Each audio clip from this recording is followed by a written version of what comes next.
This is too good to be true, except this time it is real. 100%. No joke. How about a $25,000 membership to Front Sight Firearms Training Facility as a thank you bonus for a one-time donation to RBN of only $400? It is a Commander lifetime membership with no yearly fees or dues. The training is free for the rest of your life with over 50 different classes. Then leave it to your designated beneficiary. You provide the approved firearm, holster, ammo, eye, and ear protection. Many features and bonuses are included, more than you would ever expect or believe. This is the ultimate graduation present, wedding gift, etc., etc. See the details. Go to RBN's webpage and frontsight.com to make it happen. You will hear this offer only on this radio network. Help keep RBN alive. Tell 5. You're listening to Republic Broadcasting Network, because you can handle the truth.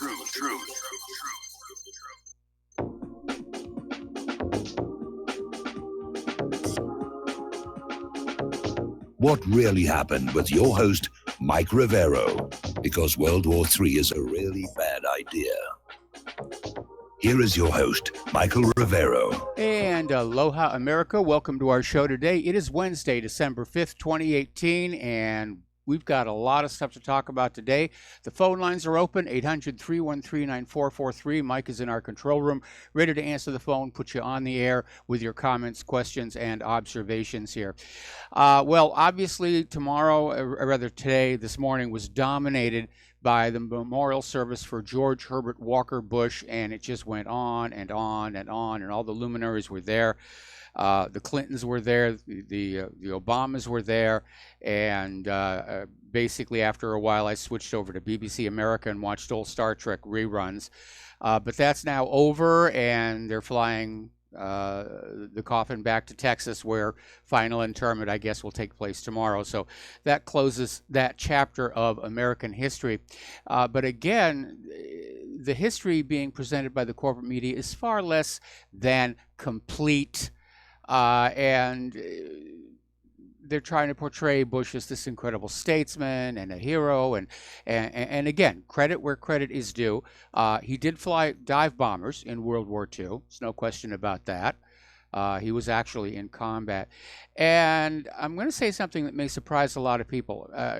Obviously, I'm opposed to the Bush family and their policies and the harm that they have done to the world in general here. But George Herbert Walker Bush was very good at what he did. And even if you don't agree with what he did, you could have a certain amount of respect for the man, for his capabilities, as opposed to, for example, his sons, plural. But there are a lot of things about his career that people really don't pay attention to. I mean, basically, he was born into money. His father, Prescott Bush, was part of Brown Brothers Harriman, which helped fund the Nazis' rise to power. And having a lot of money gave him a lot of opportunities. And so he was definitely had a lot of advantages growing up here. And we need to go back and look at his career as president during the first Iraq War, when Bush promised the Iraqi soldiers safe passage out of Kuwait. And then once they were on the highway, U.S. warplanes bombed vehicles at both ends of the convoy to lock them there and just blew everything up. And it was called the Highway of Death. And some of the pictures out of that were pretty ugly. So, and then of course there was the Iran-Contra scandal, which has been revived in the American mind by the Tom Cruise movie Made in America. And while Bush and Clinton were only briefly mentioned within it, they were central to what was going on. Bush, of course, at the time was vice president under Ronald Reagan. And they were running this covert operation to arm the Nicaraguan Contras. And because Congress had not approved it, the CIA was funding it by bringing cocaine into this country, laundering it through this network of financial institutions set up by the Clintons in Arkansas to pay for it all. And it was all very, very secret. Barry Seal was one of their pilots. And it all became public when the Nicaraguans shot down one of the smuggling aircraft and captured Eugene Hasenfuss alive, who basically just sang and tore the lid off of everything. And there were hearings in Congress. And when George Herbert Walker Bush Sr. became president, he pardoned these Iran-Contra criminals, including Caspar Weinberger, Robert McFarland, and Elliot Abrams. Then, of course, there were the connections between the Bush family and certain Mexican drug cartels. And apparently, the relationship between the Bush and Salinas families was a matter of public record. And George Herbert Walker Bush had developed close personal ties with Carlos Salinas and his father, Raul Salinas Lozano. Now, Raul Salinas Lozano was the family patriarch, the father of Carlos and Raul Jr., and he was a leading figure in narcotics dealings that also involved his son and his son-in-law. And former President George Herbert Walker Bush and Raul Salinas Lozano were intimo amigos. So, lot of connections there. And the corporate media is going to make it all go away. What was it Shakespeare was saying about Julius Caesar? The evil that men do live after them, the good is often interred with the bones. It does seem as if the reverse is certainly going on now with George Herbert Walker Bush. Okay, so let's get into the conflict zones and see what's going on here. Secretary of Defense James Mattis is now getting on the bandwagon to bring an end to the war in Afghanistan and aid the regional leaders in their efforts to bridge long-standing disagreements, saying that the conflicts in Afghanistan have now gone on for 40 years. Of course, he's not talking about just the 17 years the United States has been in there. He's talking about going back to Charlie Wilson's war against the Soviet Union, which was a 9-year battle. And ever since then, it's been a case of the Taliban trying to take back control of their country from the imposed U.S. puppet rulers. And it has gone on for way too long. And I think it is time for it to stop. Okay, we're going to do a shout out now to our on-air affiliates who are just now rejoining our network. And I can see them already setting the stage for a graceful exit out of Afghanistan. They don't want to admit they're losing militarily, even though that's very obviously what's going on. So they're going to look for some way they can have an exit strategy that makes it look like we magnanimously have decided that it is time for all of this to come to an end, and we will have peace, and we'll negotiate a settlement, which is going to be tricky because all the Taliban want is for the United States and their puppet rulers to get out and let them go back to running their country. And there's going to be a lot of opposition to that, first of all from the oil companies, who are enjoying high profits from having access to that pipeline at below market rates, which was a big part of what this war was all about. And of course, American drug lords and pharmaceutical corporations are enjoying access to very low-cost opium, also coming out of Afghanistan. I think back to when Donald Trump was running for office in 2016 and was openly critical of these endless wars in the Middle East, and yet here he is stuck in another one in Syria. And far from looking at an exit strategy for Syria, the U.S. looks like they just want to dig on in and turn Syria into the next Afghanistan. Now, the official story is the U.S. wants an enduring defeat of ISIS, but the Russians and the Syrians are already doing that. But the Pentagon is determined to stay in the country. Again, they don't want to admit they didn't win this one. So the U.S. apparently is prepared for decades of conflict inside Syria. Now, interestingly enough, with the U.S. gearing up for this open-ended involvement in Syria, U.S. Envoy James Jeffrey looks like he's trying to undercut any possibility of peace, demanding that the world pull the plug on the Russian-led Astana talks. In other words, they're saying that the Syria peace talks led by Russia must end. Because if anybody is going to organize and run the peace talks, it will be the United States of America. And the United States of America is not part of the current process. The Astana talks involve Russia, Turkey, and Iran. And Jeffrey says it's a rather strange initiative, and he wants it scrapped in favor of a new UN effort, presumably one in which the U.S. would have a priority role. The U.S. has never supported the Astana process in the first place, and has been demanding that the Syrian war involve unconditional regime change. Now, Russia says they want the end state to be settled with a free and fair election, which would include the possibility of existing officials running for office. And the U.S. says that is just not going to be allowed. So they've got a mess over there. The conflict is unfortunately heating up. The Syrian military is now deploying troops and battle tanks near Idlib. And apparently Khalid al-Mohammed, who's a prominent figure of the Syrian opposition, says that there is an international agreement to eliminate Hayat Tahrir al-Sham in Idlib.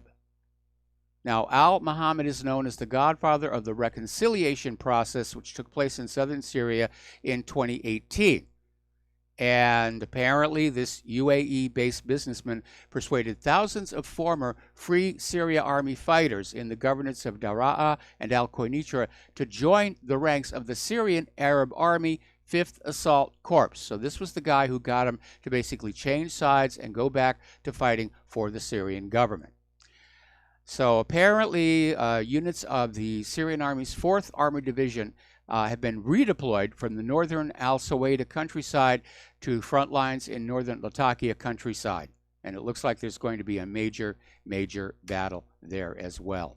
Now, the Syrian army is raising the alert over the Israeli Air Force activity along the Lebanese border. And apparently Israeli planes have been operating along that border, stalking the region several times last week.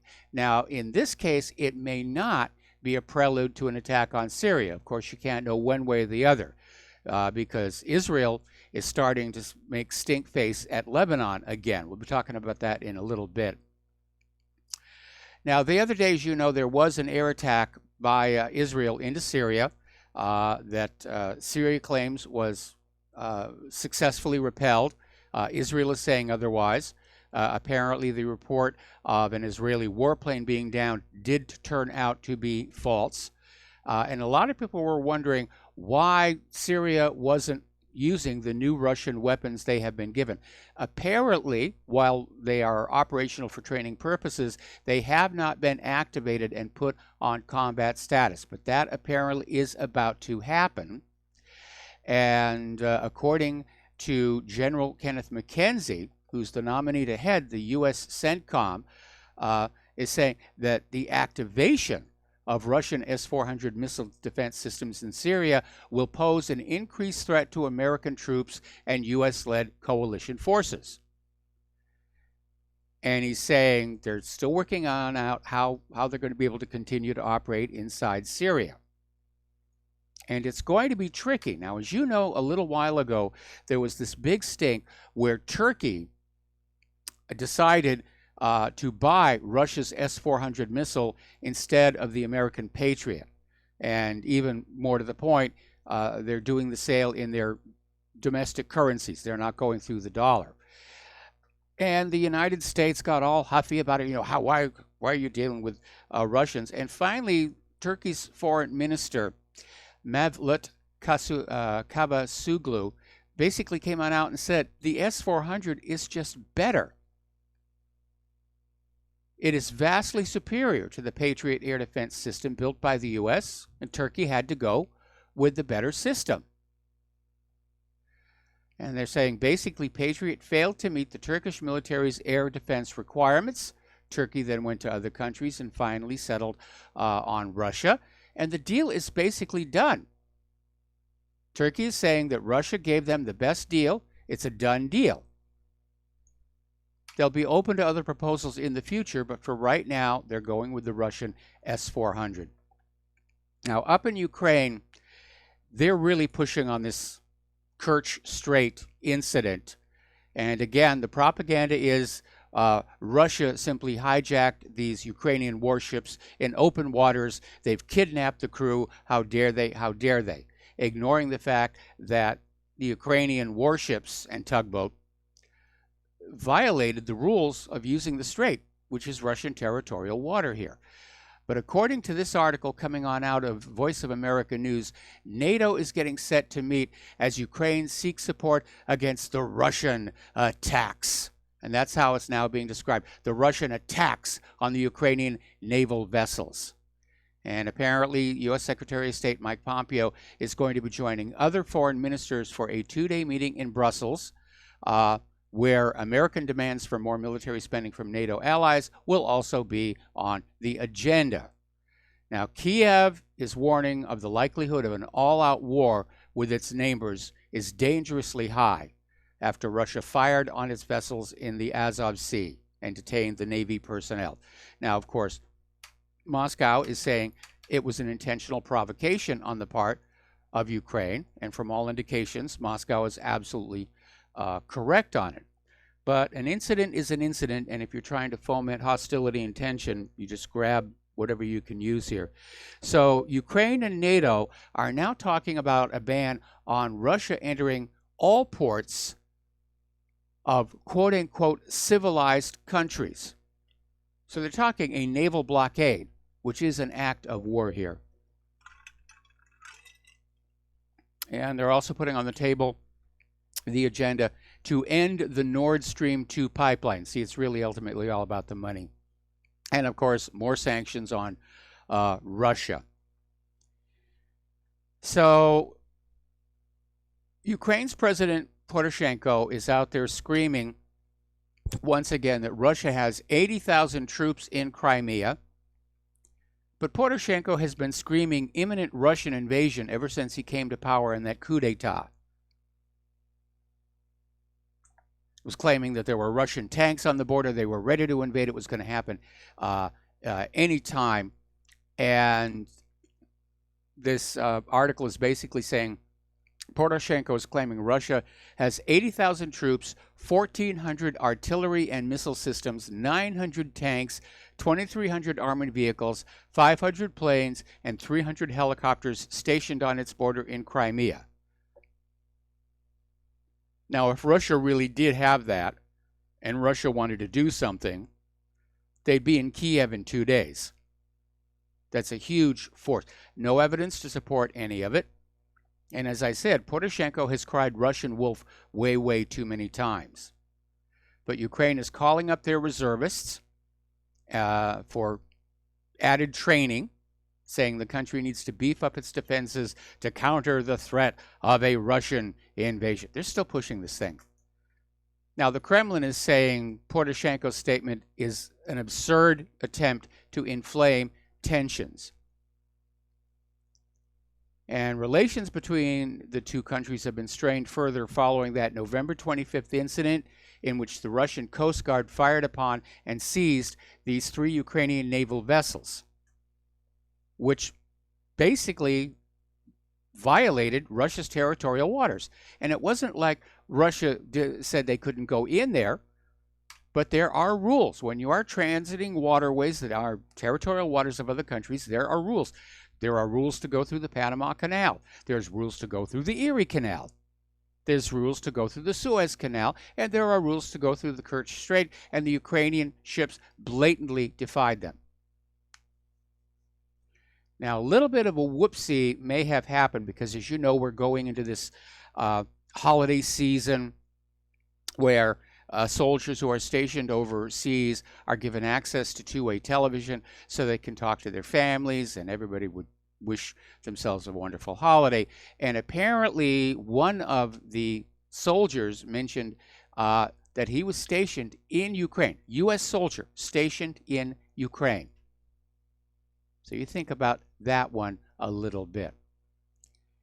Meanwhile, the United States is making indications they want to deploy some of their military on the island of Cyprus. And Russia is saying that that is absolutely not acceptable, and that Moscow will have to take response measures if there is a U.S. military buildup in Cyprus. And according to information from multiple sources, Washington is taking actions to ensure the possibility of building up its military presence in Cyprus. Everybody's gearing up for the war we all know is coming. We're going to take a break for commercials, and we will be right back.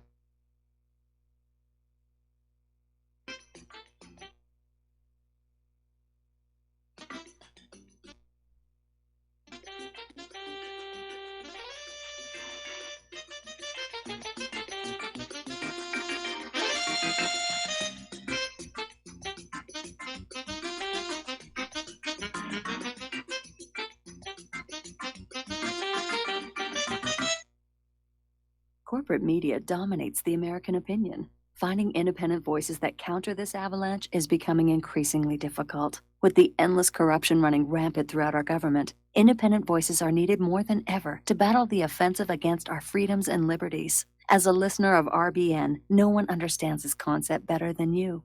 Now it's up to you to do your part. The time has come for you to take action and begin broadcasting the truth to hundreds or thousands of people every month. Sound impossible? Quite the contrary. With pointed slogans from LibertyStickers.com, you can reach countless sleeping Americans unaware that they live in a real-life wonderland. LibertyStickers.com has a huge inventory of political bumper stickers and messages that reflect the truth about our government, our politicians, and the future of America. With so many in stock, there's one perfect for you. Visit us today at LibertyStickers.com. Again, that's LibertyStickers.com.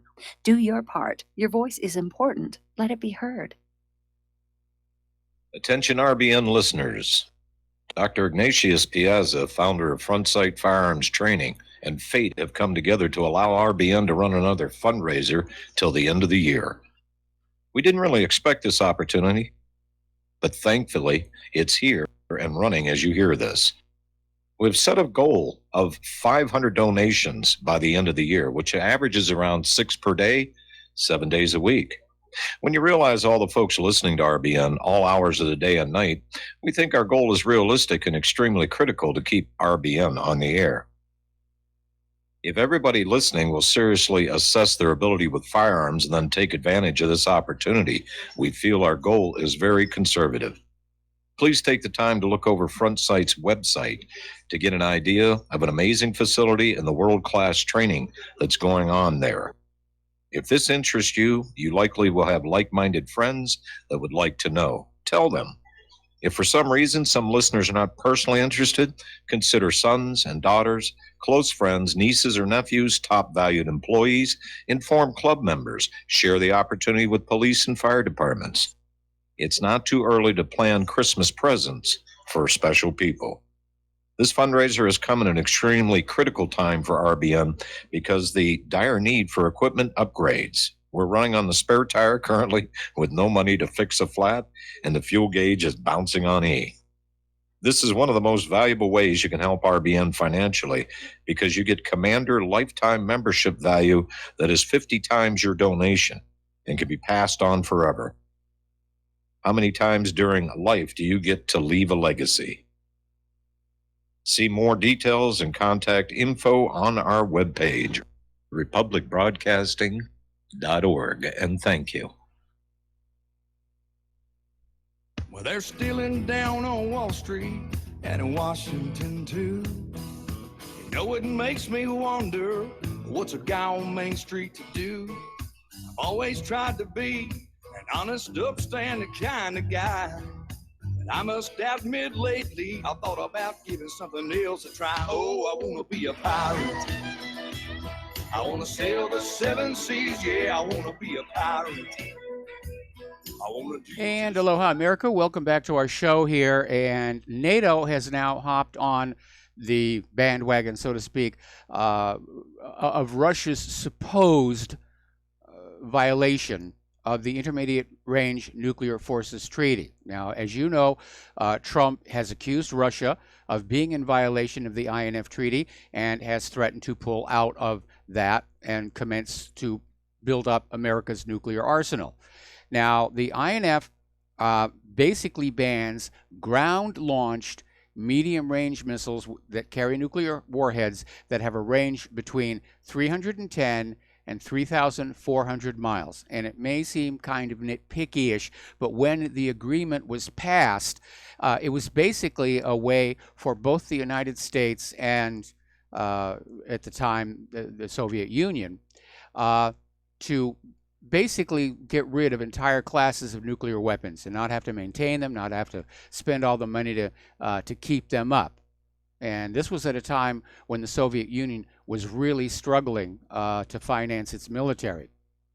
So NATO has now issued a statement supporting the U.S. accusations of Russian violations. Mind you, there's no proof. Nobody's gone in and done an inspection. It's another version of Assad has sarin gas or Saddam Hussein has nuclear weapons. It's just an accusation, but it's basically being used to push the agenda. Now, Trump is threatening to start building intermediate range nuclear missiles, and Russia is saying that, yes, if you pull out of this treaty, we'll do it too. There'll be a new arms race, which, of course, the military-industrial complex is going to love. More money. Less money for you, more money for them. That was the whole point of Cold War I and now Cold War II.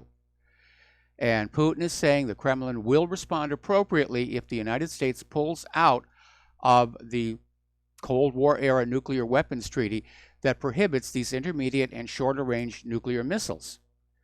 So the arms race is on. Now, interestingly enough, Trump is getting support from U.S. Senator Jim Imhoff, who's the chairman of the Senate Armed Services Committee. So he's all set to go. He's all set to, yes, let's build these rockets here. It now turns out that the United States had planned to pull out of the INF. They were just looking for an excuse because apparently funds to start building these new missiles were in the Pentagon budget. And so they're just looking to put the blame on Russia for the United States' plans to violate the INF. So, anyway. Mad Dog Mattis is calling Putin a slow learner and bemoans the worsened U.S. relations with Russia. Well, I'm sorry, that's pure posturing. Mattis is one of the reasons that relations with Russia are in decline. So, apparently Mattis accused Russia's president of denseness and creating animosity against his people, which are very incendiary comments. What's Mattis going to do next? Say that Putin dresses funny and his dog is really ugly? It's amazing here. Meanwhile, the U.S. ambassador to Poland, Georgette Mosbacher, is saying Poland is the defense bastion against Russia. That's got to be making the Polish people very nervous. They're being basically set up to be the bullet catchers if something happens. And says Poland will play a key role in the global strategy of Donald Trump, and saying that Russia will give up their provocations. Russia's not the one who's provoking. Russia's just sitting there trying to keep things calm. It's amazing. Alrighty, turning on down to the Middle East here. Yemen is getting really ugly. As we mentioned yesterday, extreme fighting, including artillery, has broken out again in Hodeidah. And according to this article coming out of Global Research, there are 85,000 children dead, 14 million at the risk of starvation.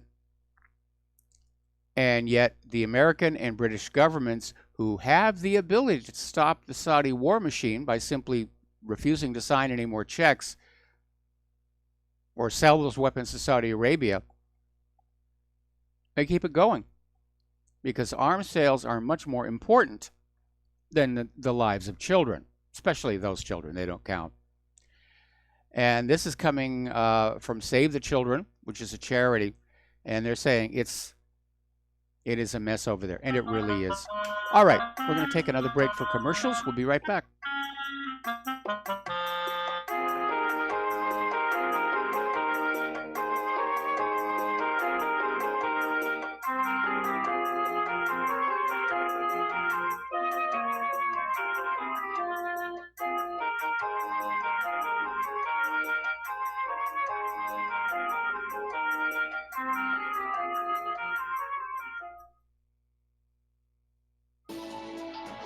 You are tuned in to the Republic Broadcasting Network. Visit our website by going to republicbroadcasting.org.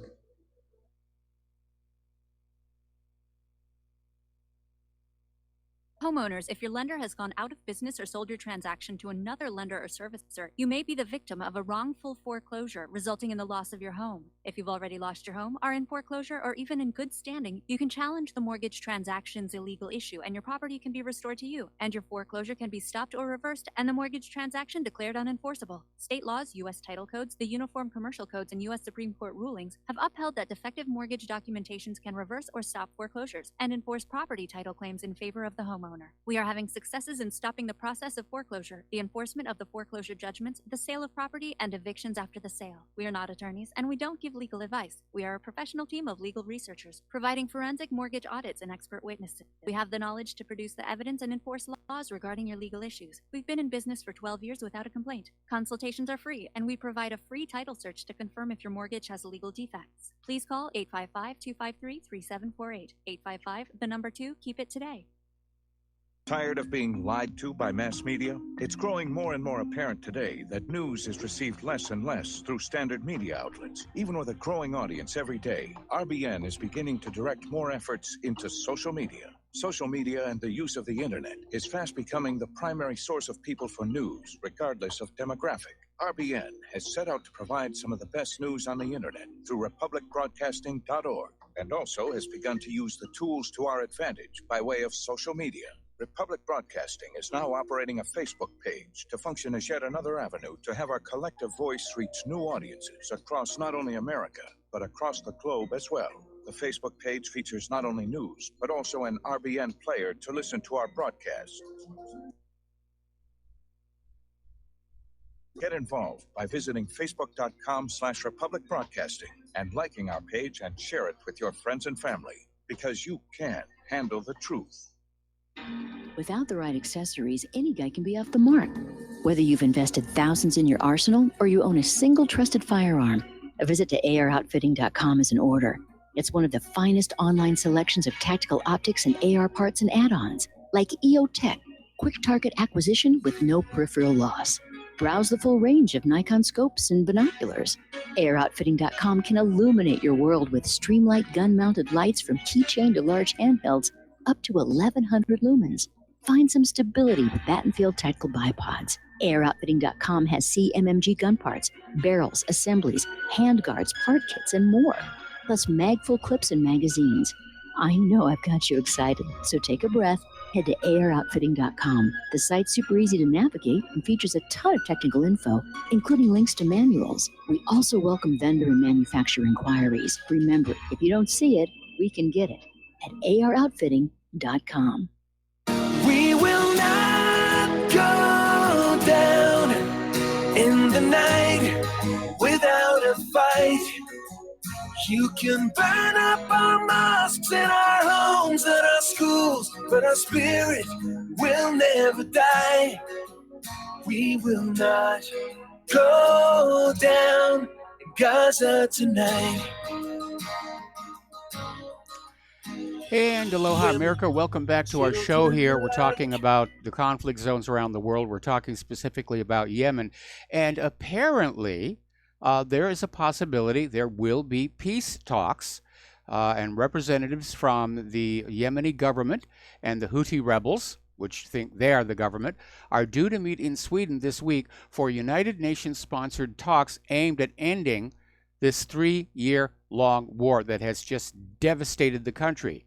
Now, the United Nations has refused to reveal the exact date and venue, probably for security reasons, but the talks are expected to take place on December 5th or 6th, close to the capital, Stockholm, which would be today or tomorrow. And apparently sources have told Al Jazeera these latest discussions could yield some major breakthroughs. And that would be really good.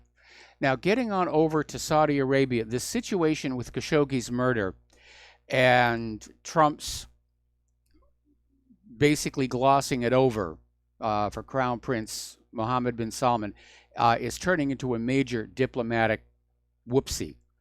And as you know, yesterday morning, CIA Director Gina Haspel testified before a select group of senators presenting the CIA's information, which basically said there was absolutely no doubt the Crown Prince ordered Khashoggi's murder.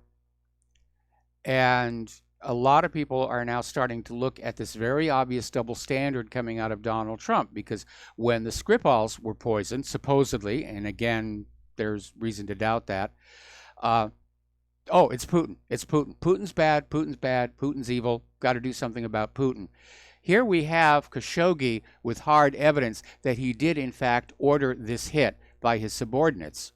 And Trump's attitude is, well, he wasn't physically in the room, therefore it's no big deal. And again, he was very forthcoming in saying it's all about business, that they want Saudi Arabia to go on buying weapons from the United States, and that was willing to basically cut him some slack. But senators are saying, no, there has to be a stance here. And what makes it really embarrassing for Donald Trump, of course, is that the White House had previously forbidden Haspel to testify to the Senate. So this is looking really bad for Donald Trump, and I have absolutely no doubt that it will be seized on by his critics. Over in Pakistan, they're messing around with the entire world here. The United States previously had been sending $3 billion in security assistance to Pakistan, but it's been canceled because Washington accused its former ally of failing to do enough to combat terrorism. And this figure is actually higher than the original $1.3 billion quoted by the Trump administration earlier last month. Regardless of the figure, what's going on is that this hostility and bullying toward Pakistan is pushing Pakistan into the sphere of influence of Russia and China. And remember, Pakistan is the only nuclear-armed majority Muslim nation. And they're now being pushed into the other side. And that is definitely not good. Secretary of State Mike Pompeo had a meeting with Prime Minister Benjamin Netanyahu and reaffirmed the commitment to confront Iran with maximum pressure.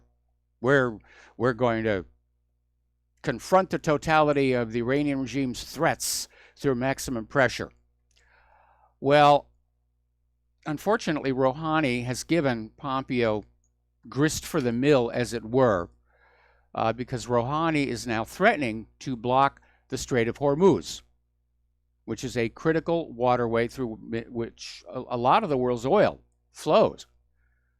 And this is being done by Iran in retaliation for the sanctions trying to limit Iran's oil exports. And Iran has deployed their naval fleet as a threat to say, we'll shut it down. We'll make it too dangerous for the tankers to go through. And that's why the United States, I think, has deployed the aircraft carrier, the John C. Stennis, and its screening ships to the same area. So there could be a naval battle. All it's going to take is one hothead, one mistake, and this thing is going to explode. Meanwhile, Iran has basically come on out saying that even after the United States pulled out of the P5+1 deal and reinstated the sanctions, apparently the U.S. actually made efforts to try and restart negotiations. And Rouhani said the U.S. approached Tehran 11 times. Iran rejected it firmly. Well, what the United States was clearly trying to do is they were going to come on in and say, we'll remove the sanctions if you'll renegotiate the P5+1 deal to include your ballistic missiles. And Iran firmly said no. And it's understandable why Iran would do that. Iran has a right to defense. All nations have a right to defense. And the recent history of the United States has been full of examples of the United States going into a country and negotiating the surrender of their weapons of deterrence, followed by an invasion. They did it to Iraq. They did it to Syria. And it's a pattern. And Iran knows that they would be idiots to disarm themselves in the face of a clearly belligerent nation here. Meanwhile, over at the United Nations, Iran's mission to the UN has issued a statement urging the United States to halt abusing the Security Council to increase its mischievous intentions against Iran. And basically what's at issue is the United States is trying to arbitrarily reinterpret the provisions of Resolution 2231. Now, 2231 endorses the Joint Comprehensive Plan of Action, the P5+1 nuclear deal, and the United States is trying to get the Security Council to basically go on in and, again, add the ballistic missiles. To basically say Iran will not undertake any activity related to ballistic missiles designed to be capable of delivering nuclear weapons. Well, it's really a non-issue when you remember Iran does not have nuclear weapons. But the issue is that Israel wants Iran disarmed of even missiles carrying conventional warheads.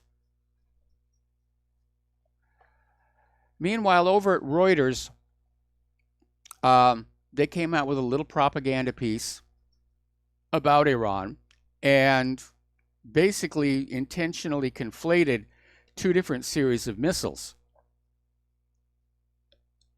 Basically talking about Iran's air-to-air missiles. But the U.S. isn't interested in Iran's air-to-air missiles because the U.S. air-to-air missiles are superior. But basically, Reuters was out there trying to pound the fear wagon, or the fear drum, if you will, by conflating the two. All right, we got a caller on the line. Dustin in New Jersey. Aloha. Welcome to the show. What's on your mind? Yeah, I bet you didn't worry about Saudi Arabia's air-to-air missiles, huh? Because they look the other way with them, huh? Yes. You know, what a scam, you know. Blame Iran for everything, Russia. You know, I mean, it's all about economic hegemony in the Middle East.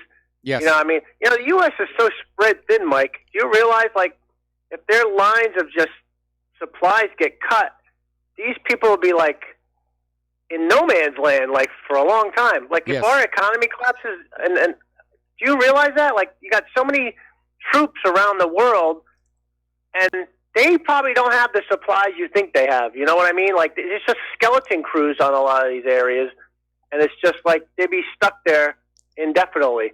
We have been at war for 17 years. The stockpiles are drawn down. And a little lesson from history, when Germany collapsed at the end of World War II, they didn't have the money to bring their troops home. Those who weren't put in concentration camps basically just, you know, stopped where they were and started life all over again. And it was like this German diaspora all across Europe. And Mike, what's going to happen to Poland, Romania, all these countries that they get money, like the leadership, not the people, but the leadership get oodles of cash from the U.S. What's going on with like the world's moving away from the dollar, Mike? When that happens, do you realize these countries are not going to get these oodles of cash anymore? Because we won't have that, luxury of giving that money to pay them off. Yes. So they're just going to pivot to the next biggest country or the bigger economic country, and that'd be China, which will send them oodles of yuan, renminbi, whatever. Yep. Along with the Russians. And hey, Mike, what's your take? Because Qatar's was a founding member of OPEC. Yes.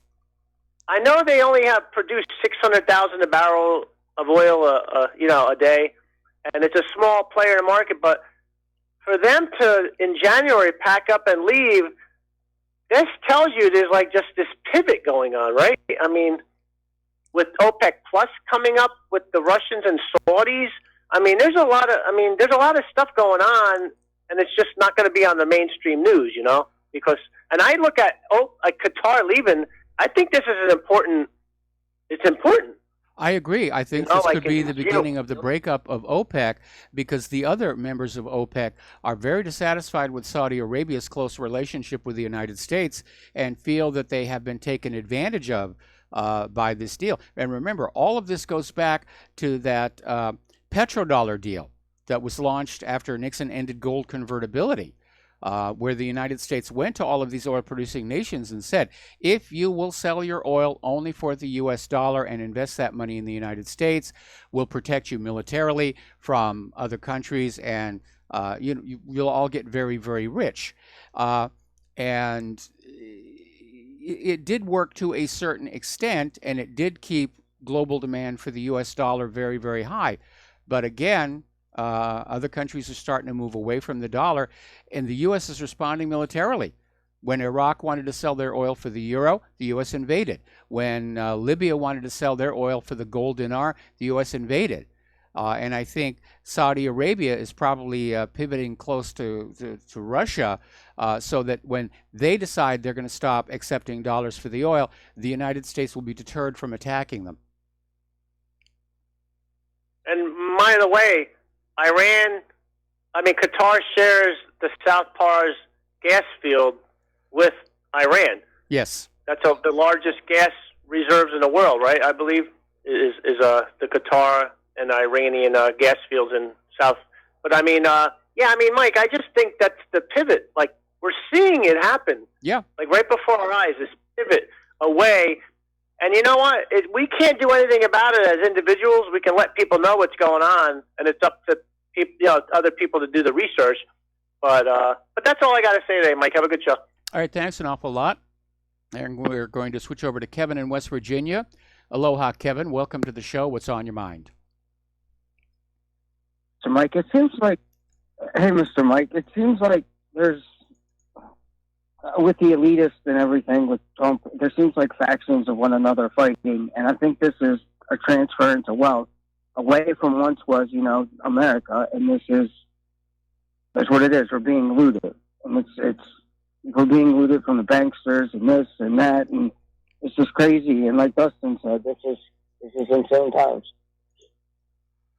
Okay, you got kind of muffled there toward the end, but obviously when you have a government that is on a war footing, they will have a wartime economy, which, as you say, it loots the people. It has to plunder the wealth of the nation to pay for the war.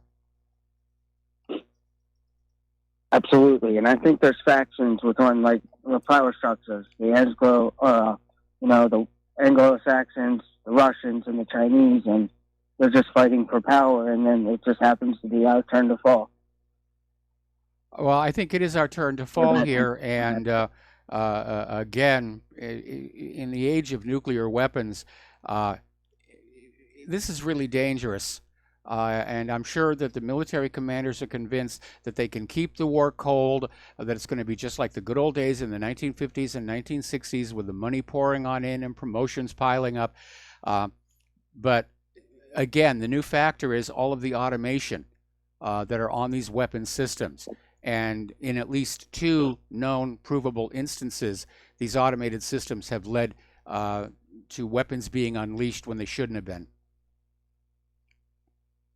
Yeah, absolutely. I mean, I thought I had more hope in mankind, but I don't. Not anymore. Well, I think the world the can change. vast majority of people are good people. Unfortunately, through some flaw in our mental makeup, we tend to obey these crazy sociopathic individuals who lead us off to war. And maybe in prehistoric times there was a survival necessity. Maybe our willingness to follow somebody into battle and club the adversaries on the head is why we're here and they are not. But I think definitely in the nuclear age, it's a little out of touch. I think you're right. Well, you have a great show. All right, thanks an awful lot. And we're going to switch to Jim in Chicago. Aloha, Jim. Welcome to the show. What's on your mind? Hello, Michael. From what you read earlier, and it was like maybe 20 minutes of what's going on around the world, I am more than convinced that we are heading toward either a nuclear or a war, which is just as bad as a conventional war. And also the fact that, we're about to have another major recession or depression. So when you have the economy really bad, and you have idiots and sick people running the military, you're going to have a war. And unfortunately, people are going to be shocked by it. They're going to be scared by it. And unfortunately, aren't that many people aware of it. I think more people are aware of it. I think a lot of people are kind of in denial. They're trying to avoid thinking about it. That may be one of the reasons why we're starting to see such bizarre behavior in the general population. It's basically an avoidance strategy, if you will. But I think a lot of people, certainly around here where we're sitting on a first strike nuclear target, everybody here is very concerned about it. We've actually been at war now, for at least 17 years, but it's been low intensity. The fear is it's going to go to high intensity, and yes, at some point, whichever side is losing, we'll turn those keys in the missile silos. Jim, I got to let you go. We got to take a break for commercials, and we'll be right back. Sure.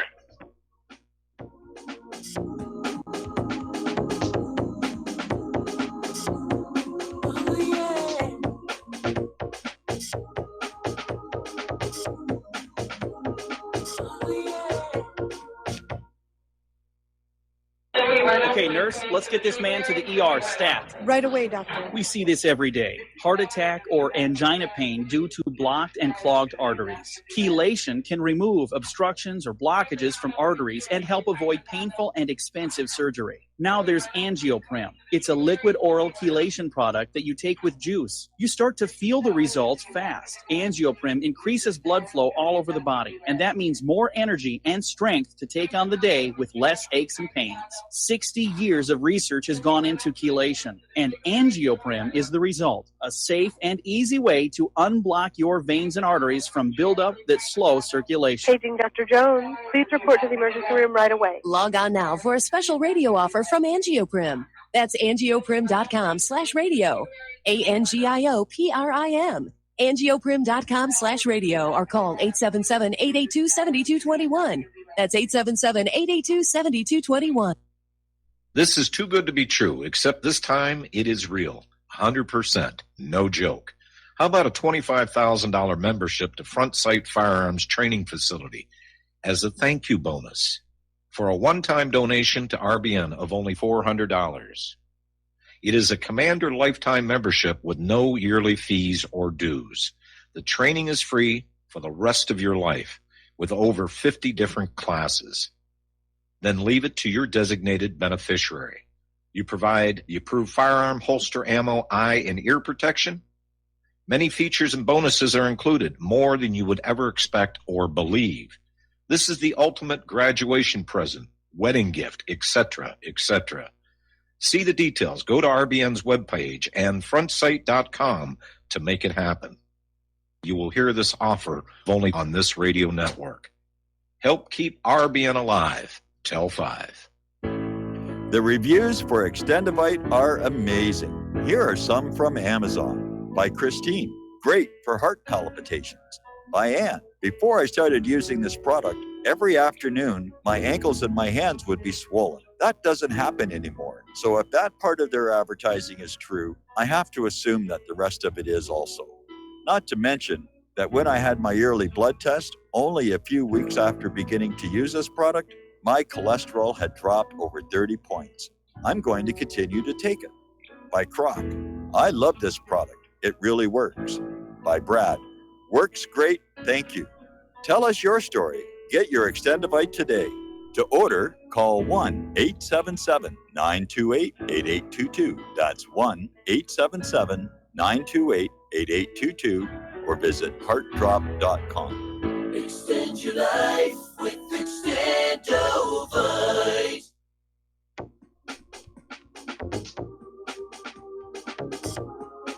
What really happened with your host, Mike Rivero. Join Mike on the air. Call toll-free 800-313-9443. 800-313-9443. And aloha, America. Welcome back to our show. We're going to take another phone call from Mark in North Carolina. Aloha, Mark. Welcome to the show. What's on your mind? Hey, what's up there, Mike? I don't know if you were talking about it. I just got to turn you on at home. Mad Hog, Mattis, and Pompeo, their saber rattling they've been doing the last couple of days about Russia. Yes. And all. And, I tweeted Trump today, get rid of these neocons. They're destroying your administration. You're going to be one-term president.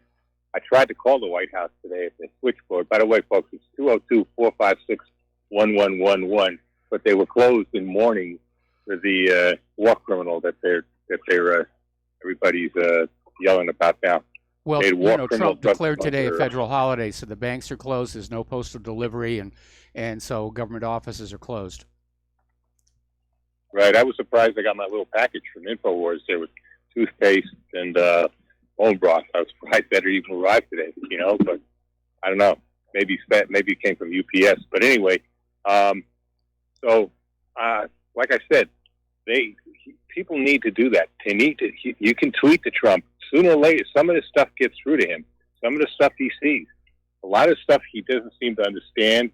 He's not the most computer literate guy in the world. He doesn't seem to think, besides his own tweets, that he could go into YouTube and all over the net and find different sites, different type of people that if he had hired them for national security and for other posts like that, we wouldn't be in a situation where a guy like Paul Craig Roberts, for instance, he could. I'm sure Roberts would have been glad to serve.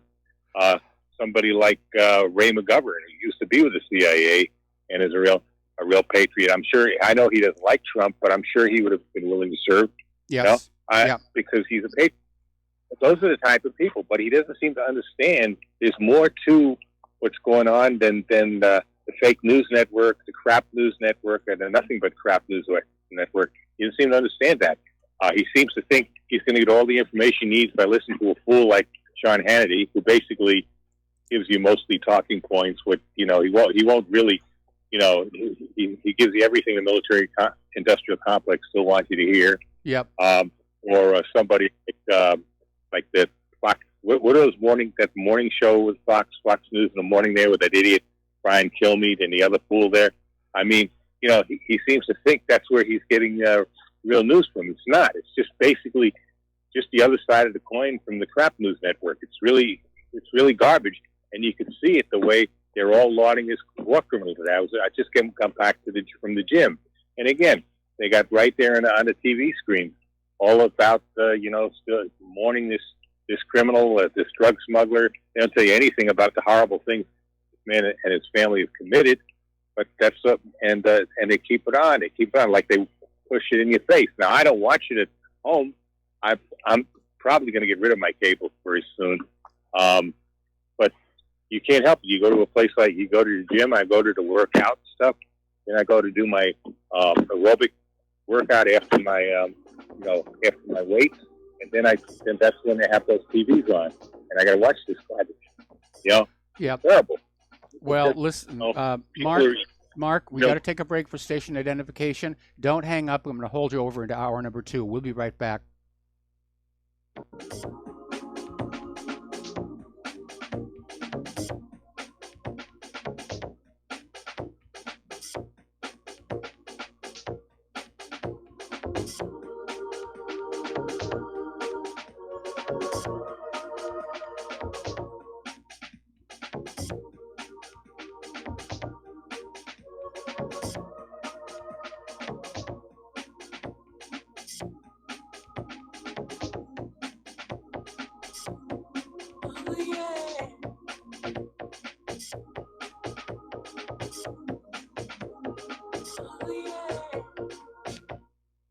Ladies and gentlemen, J.R. Moore here. As most of you know, my regular listeners, I offer energy cleaners for sale at my website.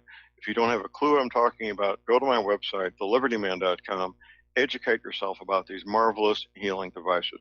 We focus on pain mitigation and getting a great night's sleep. Arthritis pain, joint pain, back pain, doesn't matter. Keep in mind, I offer for me to you personally a 30-day money-back guarantee. That's what I do. Energy cleaners, $285, shipping included to American zip codes. You can educate yourself all about the energy cleaner right there at my website, the patent application, the wonderful testimonials. Be sure and check out the factory-made fitted mattress pads to go with the energy cleaner. Now, I offer for me to you personally a 30-day money-back guarantee. That's what I do. I have a toll-free order line, or you can order it right at my website at thelibertyman.com. The toll-free order line is 800-592-9543. I say again, 800-592-9543. Thank you. This is RBN, the Republic Broadcasting Network.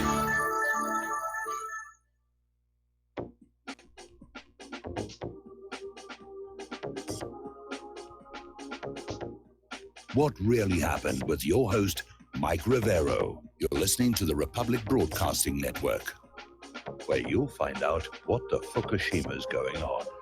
And aloha, America. Welcome back to our show, hour number 2 here. And the phone lines are open, 800-313-9443. And before we go back to Mark in North Carolina, one of the things I like about my bank is they have a big TV there where you're waiting to get to a teller.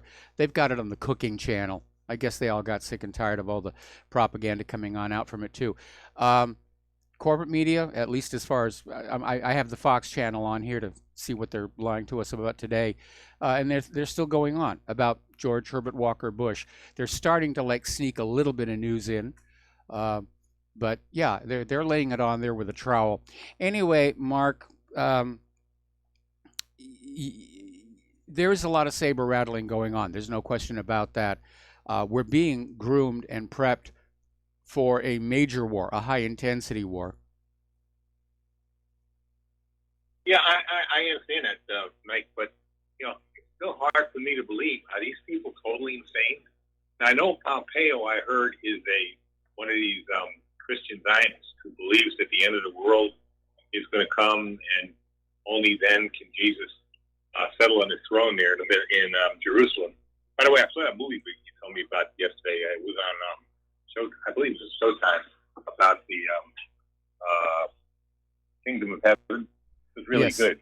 Yes, it is. That may be what Paladin said, if he really said it, of course. But you know, but this clown actually believes that he's this act, and I believe Pence also believes this.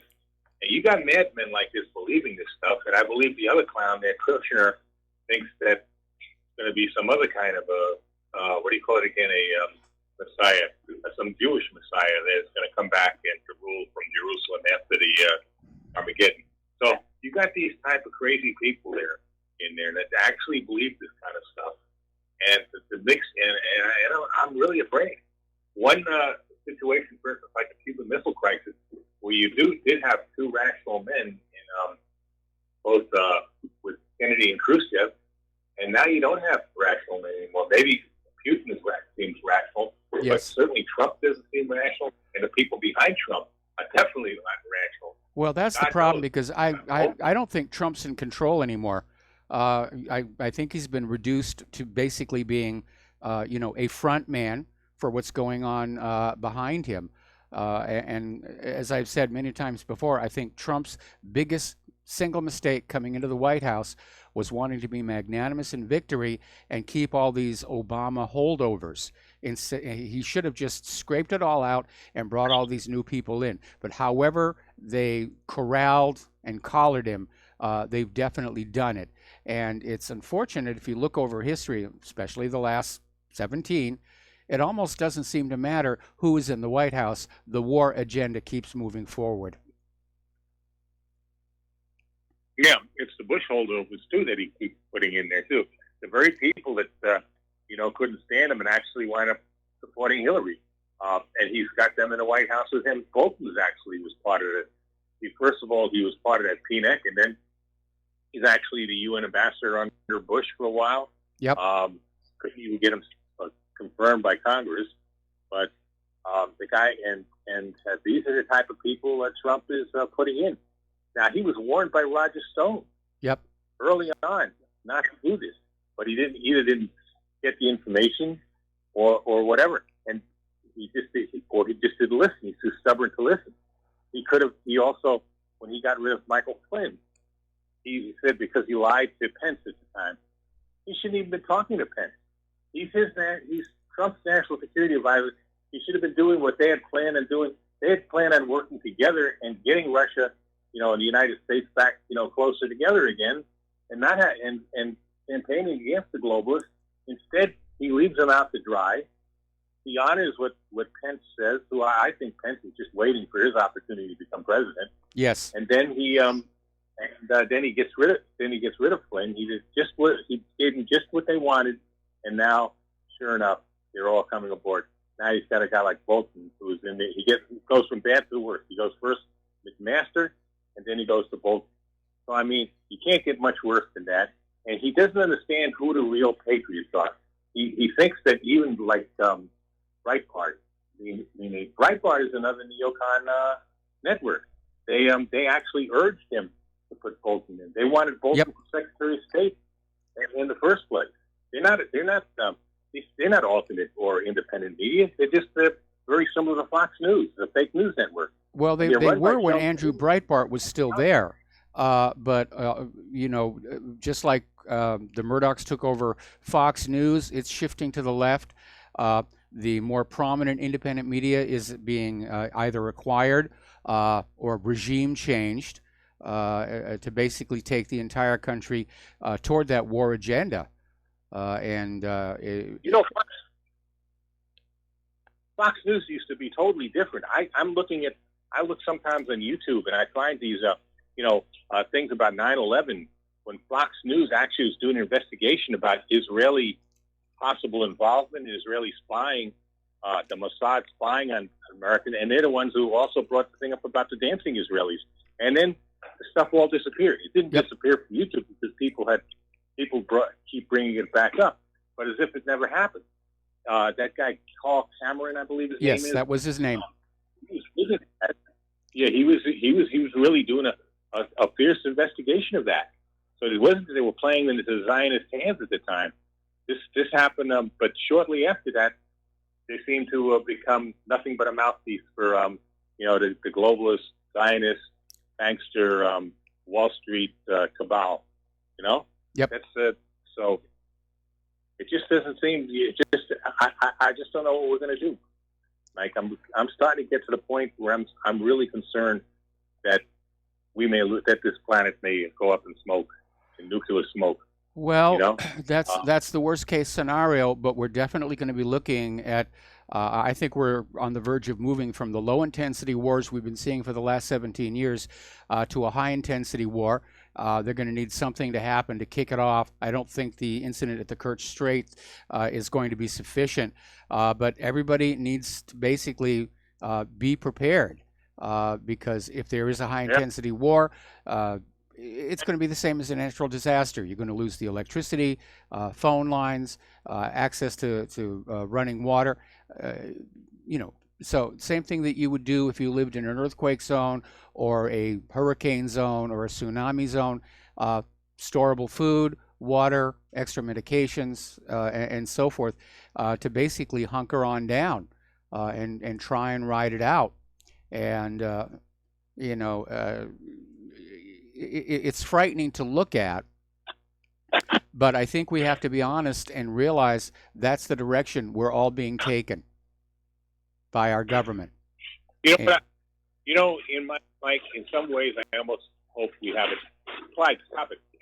I'm sorry, it's my dog acting up there. One of my dogs. I think a draft wouldn't be the worst thing in the world, because I think that these millennials and Generation Z, they're not going to go along with this. You think what's going on in Paris, the riots they're having in France right now, yep, the yellow vests, that make it look like a garden picnic or something like that. Because I really don't think, I think you would have out and out draft riots. if that would happen, because these people are, the younger people for the most part are a lot more well versed on the real news. They don't get their news from the fake news networks. They get it off of the net. They find various news, and you look at the comments sometimes. I mean, wow, nobody buys this stuff. Nobody believes 9/11 the way the government story. Okay, it just doesn't happen there, and that's where most of this stuff's got.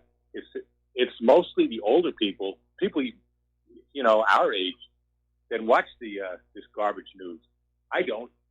The funny thing with my sons are both millennials, but yet they listen to the garbage news and criticize me, say I'm a conspiracy theorist for listening to the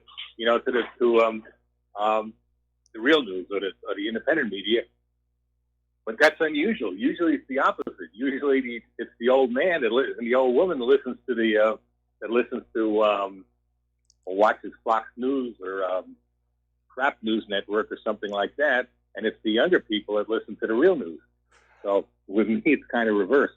Well, if you look at the actual viewership numbers of the corporate news media, they're not doing very well at all. And so I would say that probably there's a much broader demographic of the population that is plugged into the independent media, which is why they're trying to figure out some way to censor it, control it, shut it down. They're having all the social media platforms install all these filters, and I imagine it won't be too long before somebody attempting to put up anything on YouTube about 9/11, it'll be immediately taken down because they're trying to regain control of the narrative. I think they like to do it now. Now, you know more about computers, about the operation of computers than I do, but I believe they're trying to do it now. But somehow people are able to post this stuff anyway. It gets past the censors, and it goes on anyway. Like you can see InfoWars on there quite a bit now. Again, you'll find David Duke on there. I know they don't want Duke on there. They'll find all kinds of people that they don't want, and they're finding their way onto YouTube anyway. So I don't think they can stop them. And the other thing is, we've got BitChute coming up now. More and more people are turning up BitChute. I just signed up with Gab. I have to do it a second time now since they tried to get them off the air, and they signed up. They got another server, so I got to sign up again with Gab now. Hopefully everything's all right with my password. But people are not going to let them silence us. The only way they're going to try to really silence us is if they really come down and try to do it forcibly. When they do it forcibly, you're going to have a civil war. Just like they forcibly try to take our guns, you're going to have a civil war in this country. And again, maybe that's better than nuclear war. It is better than nuclear war, obviously.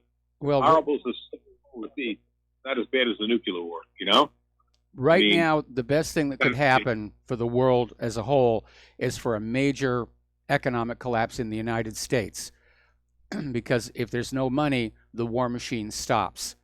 And I know that would be a terrible amount of suffering for the American people to have to go through. But I think that would be a more desirable outcome than a high-intensity war with the potential to go nuclear. And let's be honest, once you get into a war between the United States, Russia, and China, the first side that decides it's losing, they will resort to the nuclear weapons. That's what I'm concerned about. Exactly. And I believe we will get the worst of it. And in exchange, especially let's say that the war starts on the Eastern European border, let's say Ukraine, Georgia, somewhere like that. Russians would destroy us, because that's their territory. They're motivated. They've got all the logistics going. They could get the troops where they needed very quick. And they got history on their side, too, Yes. When you look at Napoleon and Hitler. I think U.S. and NATO forces would be destroyed. It probably wouldn't even take more than a couple of days. I don't even think it'll last a couple of days. Question is, what would happen after that? Okay, with these madmen in this country who run this country right now, the neocons, would they lick their chops and say, all right, looks like we can't do it? Or would they think, well, you know what, we can first strike Russia now with nukes and destroy them once and for all, and try it. And that's, of course, that'd probably be the end of the planet Earth if they tried that. So I don't know what you think of what would happen at that point, but that's, unfortunately, that's something we really got to look at. No? Yeah, it is. It's time to face up that this is a very real possibility. And, I know a lot of people are in denial about what's going on, but fewer and fewer, and people, I think, are very, very concerned. Well, they have reason to be concerned, Mike. Hey, Mike, I just want to ask you one question. Talking about survival and all that. I got a creek running through through where I live. Yep. Runs through not only my place, runs through a bunch of places. Is there something like a purifier I could get that if worst came to worst, I wasn't able to get, that I could get my water out of that creek safely, because I wouldn't drink out of it now, Yes. Oh, there's all kinds of filters. There's all kinds of wonderful filters. I mean, there are filter systems out there, and they're not cheap. You could pour raw sewage into the top and get drinkable water out the bottom. So you need to find your nearest survivalist store and go talk to them. I don't remember off the top of my head the name of that filter I just described to you. It goes for about $200. I'm not talking about a filter that you hook up to your own water supply. I'm talking about a filter that, like I said, you can use a portable type filter, like you could use from creek to get water from a creek. Yeah, that's what I'm talking about. This thing's basically it's two buckets that rest one on top of the other, and they've got handles so you can just carry them. But again, find a survival store. I'm sorry? Yeah. I'm saying I got that. I'm good. There is a survival store right close to me too. There's a couple of them, as a matter of fact. And like I said, I'm ready as far as ammunition. I got and other things I need. I have dry food. I'm ready as far as that goes. I'm prepared. I'm in a strategic area where it wouldn't be easy for mobs to come trampling down and try to overwhelm us. There's a survival camp. Talk about survival. There's about a half a mile from me. You hear the AR-15s and the AK-47s go up all the time.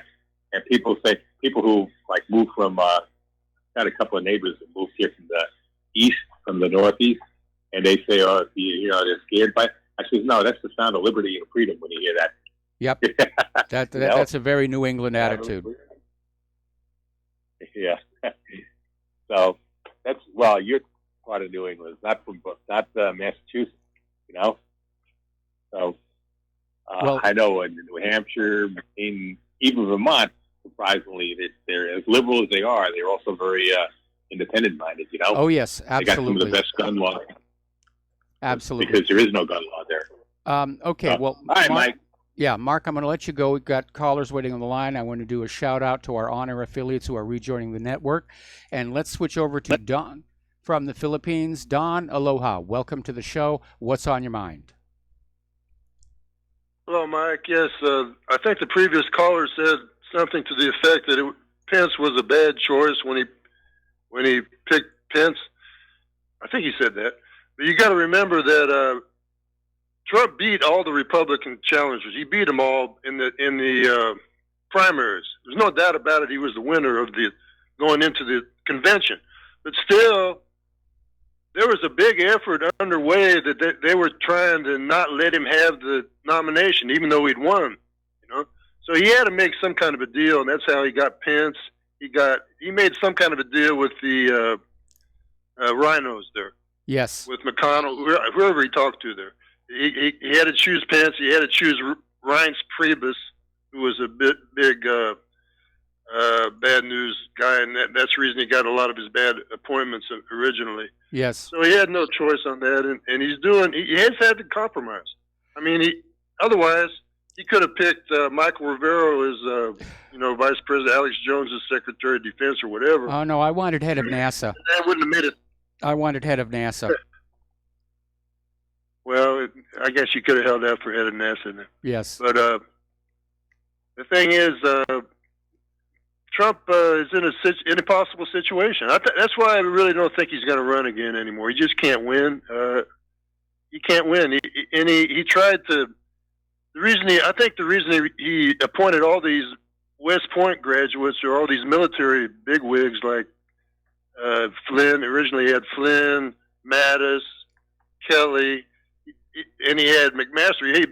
He had all these 3-star officers. Yes. And I think that was the reason he did that is so he wouldn't get killed by the military for his own protection. I think that's the main reason he probably did that. And then, of course, you had, Sheldon Adelson, who was his major funder for his campaign. Sheldon Adelson was in there pushing a lot of individuals on him. So, yeah, Trump had a lot of favors he had to pay back. And basically, as I said before, I don't think Trump is really in control anymore. I think he's out there. He's tweeting like crazy. He's making speeches. He's going to rallies, and he's talking tough. And he's had a chance to fly around the world and meet the other world leaders. But I don't think he's really calling the shots anymore. It just doesn't feel like it to me. Anyway, Don, we got to take a break for commercials. So we're going to let you go here, and we'll be right back.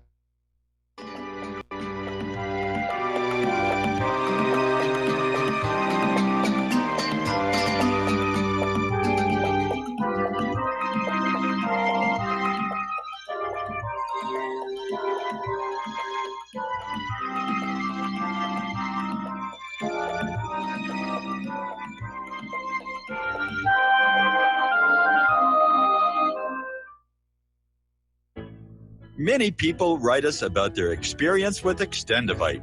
Allow me to read you one from Amazon.com. I just wanted you to know I saw my doctor and I laughed because he said, "I don't know what you're doing, but keep doing it." I have been taking Extendivite. I had borderline high blood pressure, heart flutter, high cholesterol. I changed my diet and included Extendivite with an amazing turnaround for the better. A few months later, I had a doctor's appointment and took a stress test. I passed. No heart flutter, blood pressure was perfect. My doctor even took me off my medicine. I thank you truly from the bottom of my heart. This stuff works, and I'm so grateful for Extendivite. Thank you, Justin G. Tell us your story. Get Extendivite today. Call 1-877-928-8822 or visit heartdrop.com. Extend your life with Extendivite. Folks, we're living in a world the likes of which we've never perceived any clearer than we do now. The plan for global governance has been in the works for generations and would have likely been achieved by now, but for the fact that the globalists left open their Achilles heel. With all their tools, Federal Reserve System, fiat currency, no child left behind, and then Common Core education introduced to our schools to dumb us down, vaccines, pharmaceuticals to lobotomize us, GMO foods, insertion of compromised or bought and paid for politicians, judges, mainstream media propaganda, all pieced together like a puzzle designed to ultimately bring the world under submission. But with all their strategy, they forgot one thing: knowledge. And knowledge is power. With knowledge, their bombardment is nullified. Folks, with that, as brilliant and knowledgeable as you've become, among the wisest audience of any radio audience in the world, and you are, I want you to take a moment to reflect and ask yourself, how much of that knowledge did I obtain from Republic Broadcasting Network? How high has my consciousness been raised since I've been a listener? How fast am I now able to discriminate truth from fake news by being a Republic Broadcasting listener? How clear am I now able to see the world since I've been listening to RBN? Ask yourselves those questions, folks. Then ask yourself, what is that knowledge worth to me? Like my morning coffee, how would I survive without it? A voice of truth in a sea of lies. Do we not all need to make sure it survives? Like public broadcasting, we are now finding we can only survive with listener support. Censorship, advertisers being attacked, truth itself being attacked. It's the only way through this. We at Republic Broadcasting humbly ask you to become a supporter. Look at your budget and make a determination of what Republic Broadcasting is worth to you and what you can afford on a monthly basis.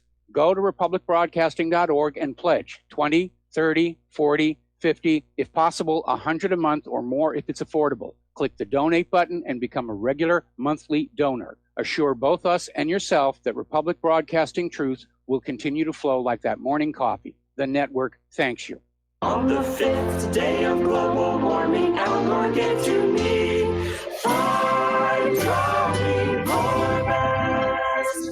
$4 gas, 3 fell automakers, 2 melting ice caps, and a fear-mongering documentary. And aloha, America. Welcome back to our show here. So getting on back to the international news, the riots in France have been all over the news. Cars are being burned, a lot of vandalism, historic places being destroyed. I mean, it really is out of control. And supposedly this whole thing started in reaction to an increase in fuel prices, but it's turned into something worse. And this appears to be a genuine grassroots uprising. And I think it may lead to the downfall of the French government. And we already know that the yellow vests have spread to Belgium and the Netherlands, and we could easily see the beginning of the dissolution of the European Union, because you can only oppress a people so far, and then they just reach that breaking point. And Macron could come down hard on the protesters. He could call out the military and resort to violence. That might make things worse. And this may even be the end of the Paris Climate Accord, because this gas tax was supposedly to fight human-caused global warming, and that may be coming apart. And I'm not the only person who's looking at what's going on here. Europe is starting to unravel before our eyes, and it didn't just start with the French riots. We've been seeing it with all the friction from the open borders issue. We've been seeing it with all the economic distress caused by the predations of the European Central Bank. And I think we're seeing a resurgence of nationalism. And I think that's a good thing, because if you look at what happens where the globalists have made gains, like the EU, you realize that this one world government, new world order, is not going to be a very pleasant place to be for those who are not sitting on top. Anyway, earlier in the show, I was talking about how Syria had gone on alert out of concerns of Israeli warplanes flying along the Syria-Lebanon border. But it turns out Israel has launched an operation which they claim will expose and neutralize tunnels between Lebanon and Israel, allegedly dug by Hezbollah. And Israeli military spokesman Lieutenant Colonel Jonathan Conricus told Reuters the operation would only take place on Israel's side of the border. They would not extend into Lebanon. Now, Lebanon is saying that Israel has offered no proof there are such tunnels. And the UN peacekeeping mission is saying they will send a team to Israel to ascertain the facts, and they're calling for access to all locations along the border. Now, we know that Israel wants an excuse to go back into Lebanon. They want that Litani River. They got really close last time, within 20 miles. They don't want to give on up. Anyway, Hezbollah itself is now on alert and saying they are ready for actual attacks by Israel. And they're saying Hezbollah cannot allow the Israeli occupation to single out any of the resistance fronts. Basically, Hezbollah is saying, if you dare attack, you will regret it, which is very, very tough talk. Now, surprisingly, Uruguay has come on out affirming support for Palestinians' rights. Uruguay's Vice President Lucia Topolansky has affirmed her country's support for Palestinian people's rights and the importance of cooperation in various fields. And this statement was made during a meeting with the Palestinian ambassador Walid Abdel Rahim. And Ambassador Rahim stressed the Palestinian people appreciate Uruguay's support for their right to self-determination and to have an independent state in East Jerusalem, with East Jerusalem as the capital, based on the 1967 borders. Okay. We're going to start a phone call here with Dennis in Indiana, but Dennis, I'm probably going to have to take you through the commercial break. What's on your mind? Oh, I was just on a comment on a program I watched. The lungs of the world is basically the Brazilian tropical rainforest down in South America. And that guy that was he was a preacher on TV. He was saying that they're taking down and destroying 150 acres per minute down there. Oh, yes. And that's why we are losing. Yes. Well, that is one of the reasons why they're. The Amazon rainforest has been a major supplier of planetary oxygen, but a lot of it also comes from the ocean, from plankton. Anyway, listen, Dennis, stay on the line. I'm going to come right back to you after these words from our sponsors.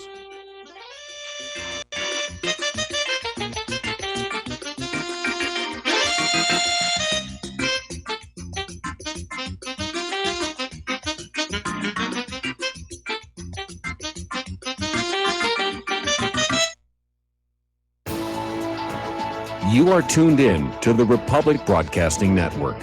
Visit our website by going to republicbroadcasting.org.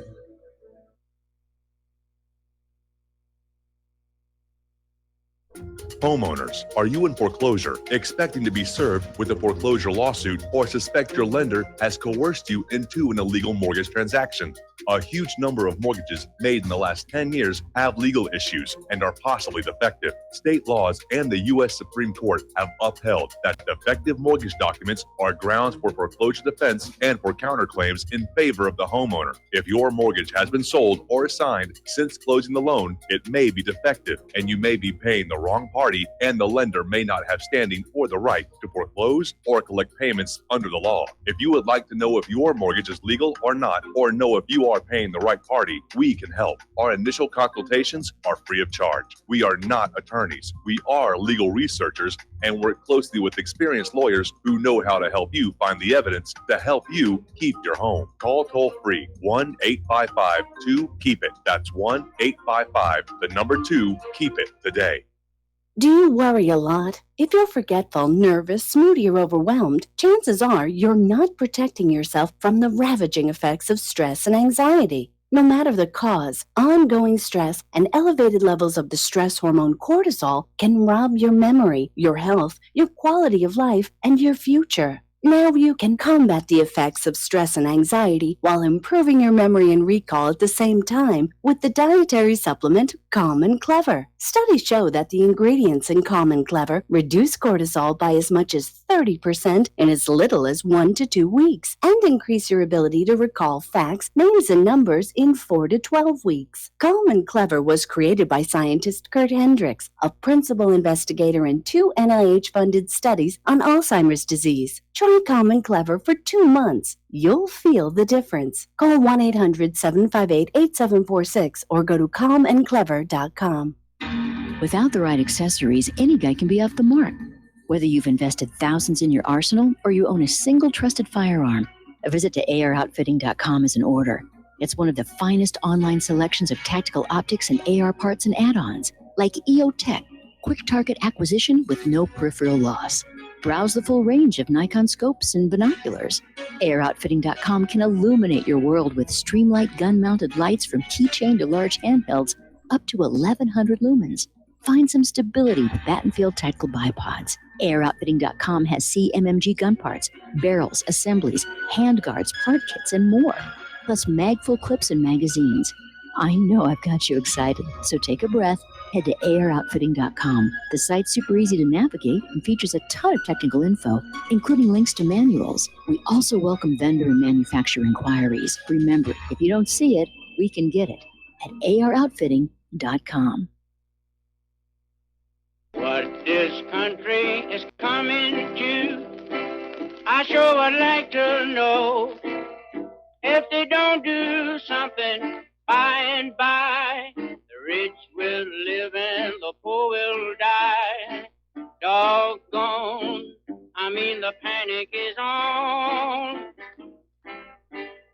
Can't get no way, can't draw no pay. And aloha, America. Welcome back to our show. We're talking with Dennis in Indiana, and we're talking about the Paris Climate Accord, which may be in trouble. And Dennis was making a comment. He saw a show the other day talking about the deforestation of the Amazon rainforest and the potential impact it could have on the amount of oxygen there is in the atmosphere. But as I pointed out to him, it's not just the Amazonian rainforest. We get a lot of oxygen coming out of ocean water from plankton. And the solution is really easy, and that's we simply plant more green plants around the world, which also would have the added benefit of lowering atmospheric carbon dioxide and getting Al Gore to shut the heck up. Yeah, I think that would help. But also I saw on a program where our country, and I don't know how they dispose of chemicals and enriched plutonium and enriched spent uranium, and that waste management through the Sicilians were supposed to take care of disposing of it properly, but they had actually dumped it in the Mediterranean Sea and out in the Pacific Ocean. Yes. And along with Fukushima, the radiation, that's going up into the clouds too. And that is part of the reason why we're not, getting the protection from the clouds and our atmosphere, the ozone too.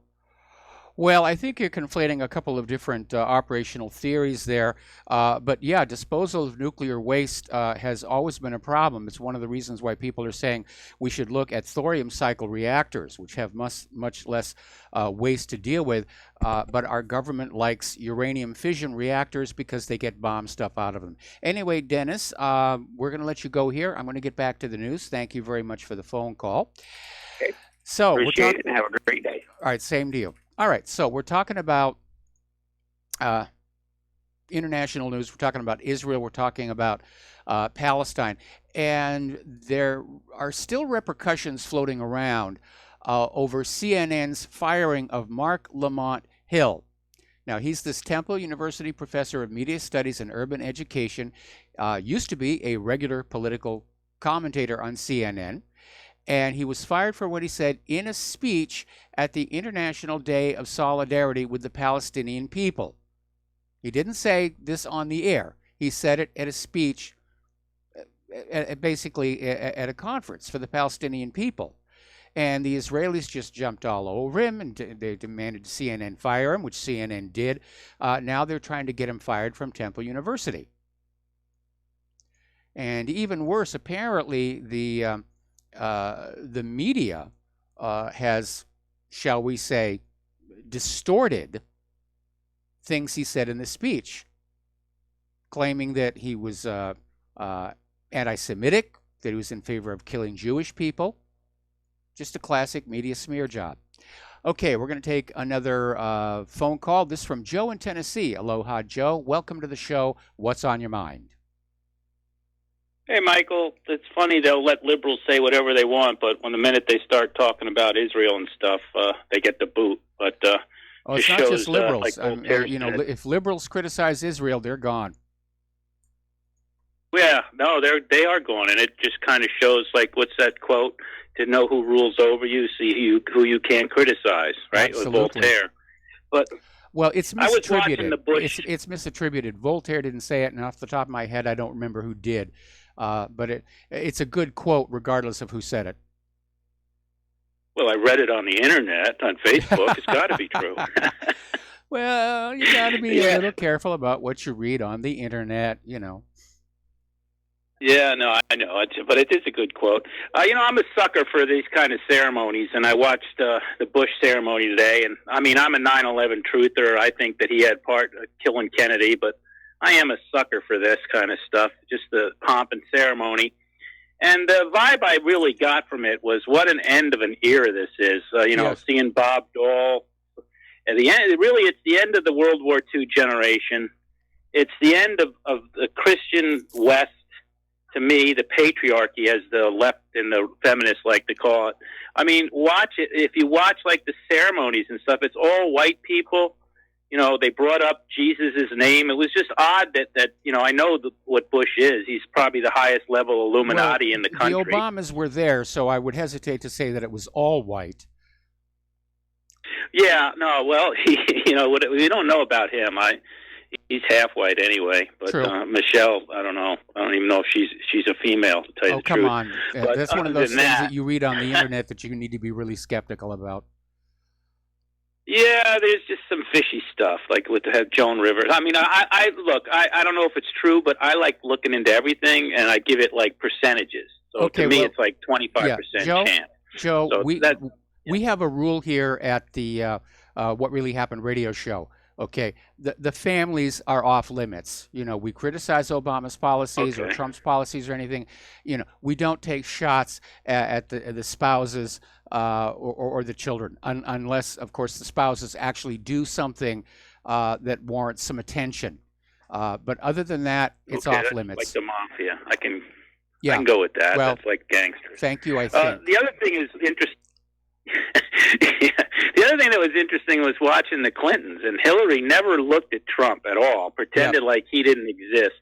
But I got to say, after all that ceremony and stuff, my odds to me of Trump going after Hillary are zero now. Yep.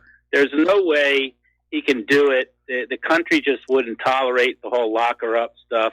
I mean, when you see a ceremony like this, you're like, there's just part of an elite club. They're untouchables. They're at a level, a former president, former first lady, to everybody that hopes she gets locked up. And I mean, she's a criminal. Yes. But I just look at it like it's not going to happen. But hopefully they'll go after all the people that enabled her. That's the only thing that we can really hope for. But they are not going to put her in jail. It's just like I said. You can get if you watch the ceremony, it's incredible.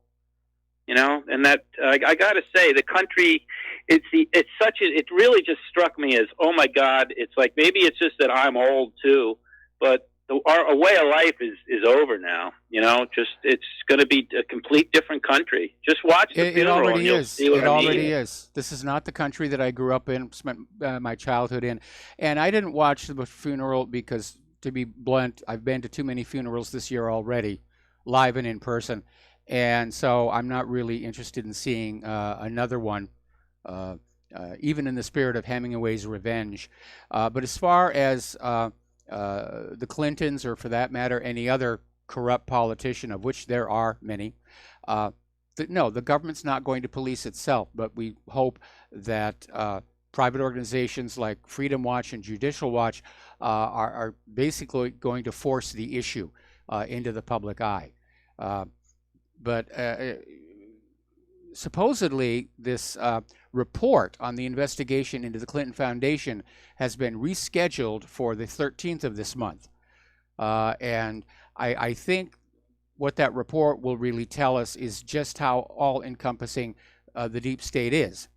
Because if the report honestly exposes what the Clinton Foundation has been doing, well, that's going to be a good thing. But if they come on in and they pull a James Comey that, hey, they didn't mean to do wrong, so let them off the hook, then we'll know that this government really is too corrupt to ever be recoverable. Well, to me, it's kind of like, I hope it puts an end to any kind of chance of Hillary ever be. I mean, I doubt, and I don't think there's a snowball's chance she's going to be put to prison as a former first lady. But if her political career can totally be ruined forever, I think that's a great thing for the country. It's great for the Democrats more than anybody. Just put it, you know. So to me, that's like the most important thing about it. Like I said, it's not going to happen. She's not going to jail. And once again, I'd love to see her enablers go to jail and lose their jobs. All those FBI people be put away. Well, I think if you look at the Clintons' little speaking tour that they're in the middle of right now, they're basically playing to mostly empty rooms. The ticket prices, remember when they started out, it was going to be $700 and you get to meet the Clintons, or $177 if you don't want to meet the Clintons. And apparently the ticket prices have just crashed into single digits. In fact, we had a story, I think it was just yesterday, where the parking at the venue was more expensive than the ticket to see the Clintons. And I think that's going to tell Hillary that her support base is gone, that the people are not going to be out there looking to support her in 2020. Well, and I mean, the fact of the matter, though, is we live in such a world where the media can produce what they want as far as, you know, movement. Look at John McCain and how they nominated him. I mean, he was done, and all of a sudden 6 newspapers endorsed him, and Lieberman or whatever. Next thing you know, he gets the Republican Party nomination. And it was the same with Bob Dole. I mean, Pat Buchanan should have won, and all of a sudden, so I never can say that she's finished. I mean, it seems that way, but it's such a corrupt system, and the way they can just use their power with the media and get the public perception going, it's kind of scary. I mean, if you look at what's going on now, and I feel like I live in a different world than everybody else, to tell you the truth. If you're watching mainstream media, you're in a different world than me. Our reality is you're totally in the Matrix. different than one of ours. If you're watching corporate media, you're living in the Matrix. Yeah, so it's kind of sad. It's like half my family I can't talk to anymore. They just, and we talk about, you can't even talk about the weather anymore because climate change comes up, you know? So it's kind of sad, but you try to give them a dose of reality and it blows their mind.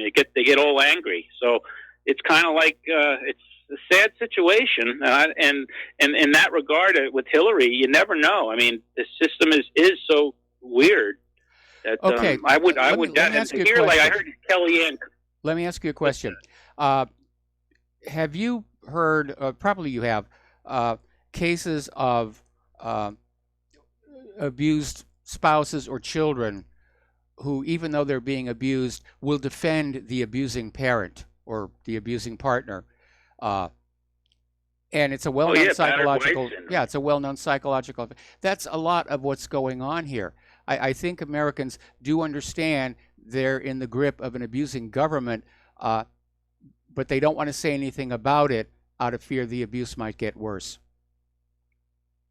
Well, you know, part of it, Mike, is that you get rewarded by going along with the lies in this world, it seems. Yes, I mean, everybody that's true. that I know that's a big truth teller. They have trouble at work. A lot of times they have trouble in their marriage. They have financial issues because you don't want to go along with a corrupt financial system. So it seems like the more diluted you are, the more you go along with the lies and the general perceptions that are given to you by the media and the government, the better off you do. So I think some of it's that. I mean, some people just like the lie, I like the story the way it is, as somebody told me once.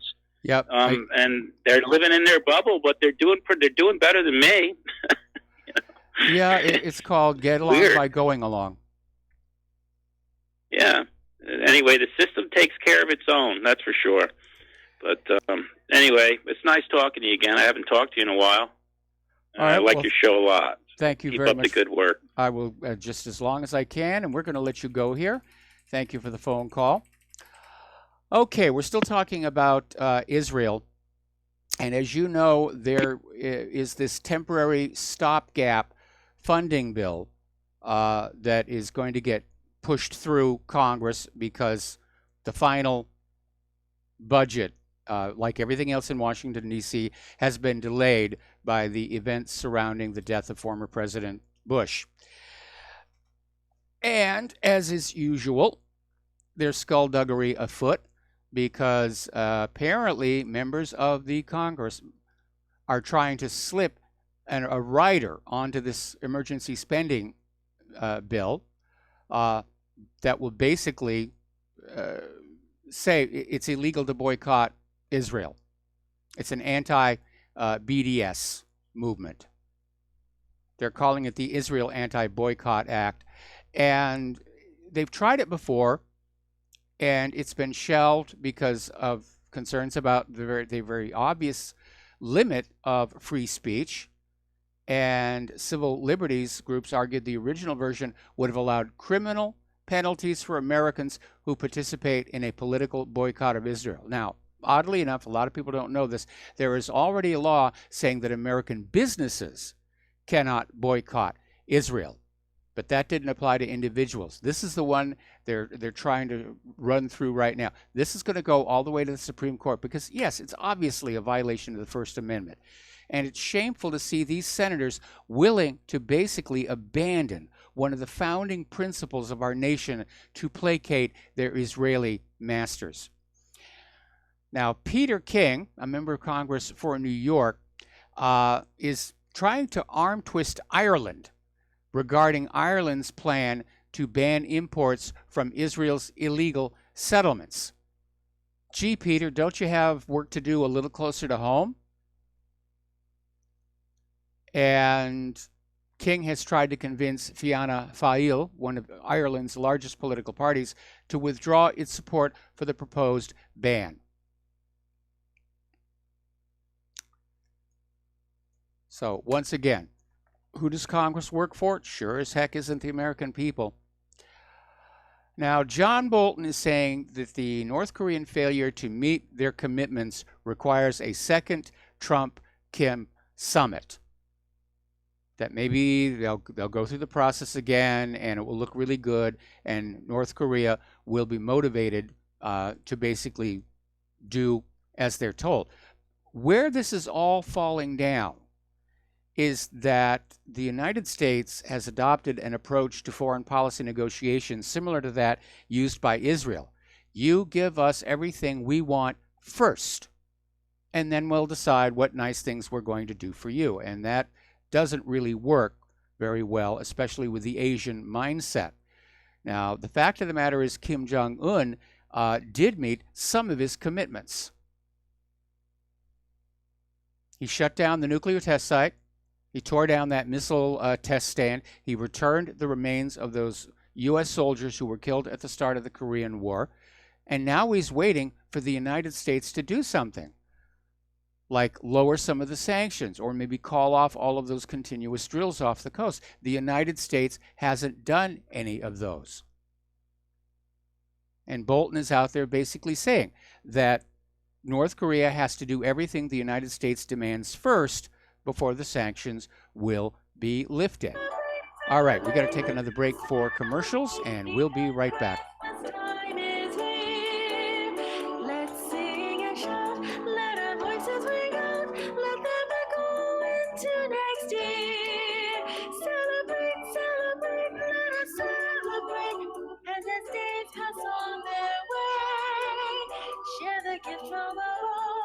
The power of love, so that every day's Christmas. The First Amendment in the Bill of Rights limits the government's power by ensuring freedom of speech and preserving the rights of the people. Every day that passes, our rights gradually slip away. It's time to take a stand and let the government know we're tired of losing our rights. LibertyStickers.com will allow you to express your rights and allow millions of people to see you stand up for what you believe in. LibertyStickers.com carries the largest selection of bumper stickers online, ranging from political to humorous, and is your #1 source for Ron Paul for President stickers. As always, you can find your favorite stickers that protest the war and the president. Don't see what you're looking for? Liberty Stickers will custom make stickers that will let you get your message across for all Americans to see. Go to LibertyStickers.com and see pre-made stickers that will get everyone talking. That's LibertyStickers.com or call 877-873-9626. Liberty Stickers, the world's most dangerous stickers. Many people write us about their experience with Extendivite. Allow me to read you some from Amazon.com. It really does work like the review says it does. I cannot believe that after the first few days, I didn't feel as sluggish or clogged up. It has had a profound impact on my physical, emotional well-being. I'm skeptical as most people about products and their claims, and I never write reviews, but this is a wonderful product and I recommend it to everyone. Great product. It has brought my blood pressure from the mid-150s over the 80s to the mid-130s over mid-80s, along with diet and exercise in just the past couple of months. Excellent. Thank you, David. Tell us your story. Get Extendivite today. Call 1-877-928-8822 or visit heartdrop.com. Extend your life with Extendivite. Homeowners, if your lender has gone out of business or sold your transaction to another lender or servicer, you may be the victim of a wrongful foreclosure resulting in the loss of your home. If you've already are in foreclosure or even in good standing, you can challenge the mortgage transaction's illegal issue and your property can be restored to you, and your foreclosure can be stopped or reversed and the mortgage transaction declared unenforceable. State laws, U.S. title codes, the Uniform Commercial Codes, and U.S. Supreme Court rulings have upheld that defective mortgage documentations can reverse or stop foreclosures and enforce property title claims in favor of the homeowner. We are having successes in stopping the process of foreclosure, the enforcement of the foreclosure judgments, the sale of property, and evictions after the sale. We are not attorneys, and we don't give legal advice. We are a professional team of legal researchers, providing forensic mortgage audits and expert witnesses. We have the knowledge to produce the evidence and enforce laws regarding your legal issues. We've been in business for 12 years without a complaint. Consultations are free, and we provide a free title search to confirm if your mortgage has a legal defect. Please call 855-253-3748. 855, the number 2, keep it today. Some are maxed out all their credit cards. Some are working 2 jobs and living in cars. Minimum wage won't pay for a roof, won't pay for a drink. If you gotta have proof, just try it yourself, Mr. CEO. See how far $5.15 an hour will go. Take a part-time job at one of your stores. I bet you can't make it here anymore. And aloha, America. Welcome back to our show here. We're going to take a phone call now from Layla in Ontario. Aloha, Layla. Welcome to the show. What's on your mind today? Yes, it's the idea of anyone being untouchable and totally aloof from accountability. I refer to King James I, who was beheaded, and he offended his subjects by marrying a Catholic princess. His Protestant subjects took offense. King Charles dissolved Parliament. However, Parliament was led by Oliver Cromwell, and Oliver Cromwell had an. So ultimately, King Charles was put on trial, and he was executed with his head chopped off. Yes. So nobody at any time is actually above accountability, and that includes Queen Hillary. So just wanted to make that observation. You raise a valid point there, I mean, we've seen it throughout history. Ceausescu, Mussolini, and all those ancient Celtic kings who keep bobbing up in those peat bogs all over Europe. You're right. Every once in a while, somebody will make that mistake of thinking they're above reproach. Louis XVI, another good example. But yes. Yeah, these are methods that involve a certain amount of violence, which I tend to, wish to avoid. I want to see a restoration of the justice process in this country. But again, as I said, I think the entire federal government is just too corrupt to be recovered, to be redeemed. I agree, and I think it's not just the U.S., it's everywhere. And a lot of that is the fault of the subjects, the citizens who have failed to do their share of to perform their share of the obligations to keep their themselves informed and their leaders accountable. So perhaps we have indeed brought this on ourselves. But I just wanted to make one more comment about Trump. Before you do that, for a lot of people watching that TV news screen, they think is keeping themselves fully informed. So it's not like there's a crime of omission there at all. Well, actually, I mean, that's the reason I left the industry 30 years ago.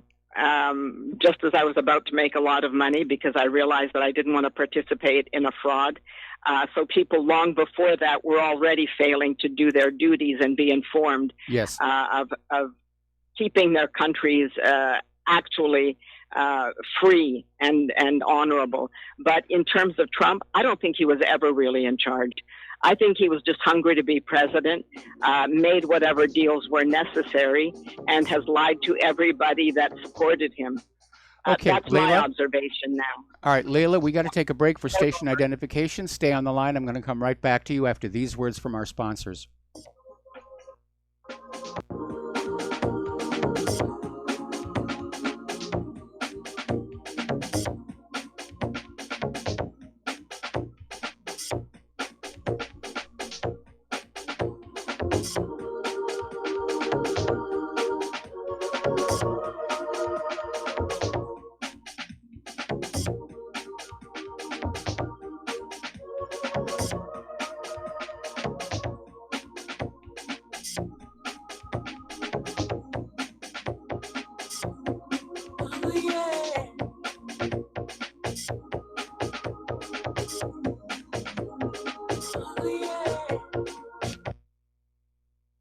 This is too good to be true, except this time it is real. 100%. No joke. How about a $25,000 membership to Front Sight Firearms Training Facility as a thank you bonus for a one-time donation to RBN of only $400? It is a Commander lifetime membership with no yearly fees or dues. The training is free for the rest of your life with over 50 different classes. Then leave it to your designated beneficiary. You provide the approved firearm, holster, ammo, eye, and ear protection. Many features and bonuses are included, more than you would ever expect or believe. This is the ultimate graduation present, wedding gift, etc., etc. See the details. Go to RBN's webpage and frontsight.com to make it happen. You will hear this offer only on this radio network. Help keep RBN alive. Tell 5. You're listening to the Republic Broadcasting Network because you can handle the truth.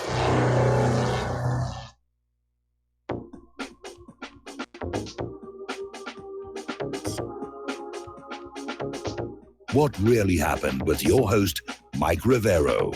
The history the government hopes you never learn. Here is your host, Michael Rivero. And aloha, America. Welcome back to our show. Hour number 3. The phone lines are open, 800-313-9443. We're talking with Layla in Ontario and basically talking about how it is that societies degenerate into tyranny and propaganda. And Layla, you're right. I'm sure that every government on earth is corrupt to a certain degree. But I think right now the Olympic gold medal for corruption definitely goes to Washington, D.C. And even Thomas Jefferson, when he was setting this place up, he knew that the curse of political power is that it attracts the very people who should not be allowed to have it. And that's why he tried to craft this system of checks and balances and serious limitations on individual power and authority to try and keep the country focused on doing what was best for the American people. But even he predicted it was only going to last 100 years, and at that point, the American people were going to have to tear it all down again and start over. And it's not necessarily the country that needs to fall apart or be disintegrated. It's the government that needs to be brought down. Now, if the people, and it may be happening in Britain for all we know, as it stands now, it looks as though Theresa May is going to lose the vote on Tuesday and probably call for a second Brexit vote. And if that happens, there's going to be a great deal of discontent, and they're talking about the possibility of a general election before Christmas.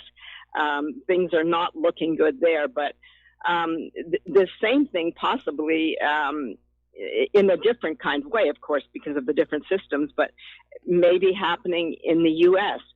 Somehow people have got to be satisfied that the government that they are observing and paying taxes to is not betraying them. They've got to have faith in them. And Trump certainly has not inspired trust or faith. And I think although we all gave him the benefit of the doubt in the beginning, I think we now have to look back and ask if he ever really intended to be serving the people, or whether a lot of his performances were merely performances.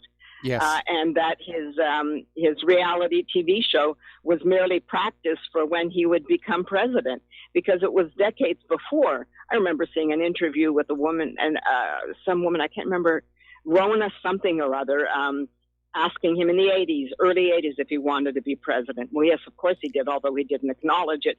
Fully, he somewhat did. So it's always been there in his mind, and he's been working towards it. So he certainly has disappointed a lot of people. Yes. In my case, I learned to love the U.S. I think the happiest days of my life are the days that I spent in the U.S. And while I was there, I felt that I was part of something greater than anything else that I had experienced or could have experienced. And it's very heartbreaking for me, because I want so much to be able to come back to the U.S., but cannot until things settle down.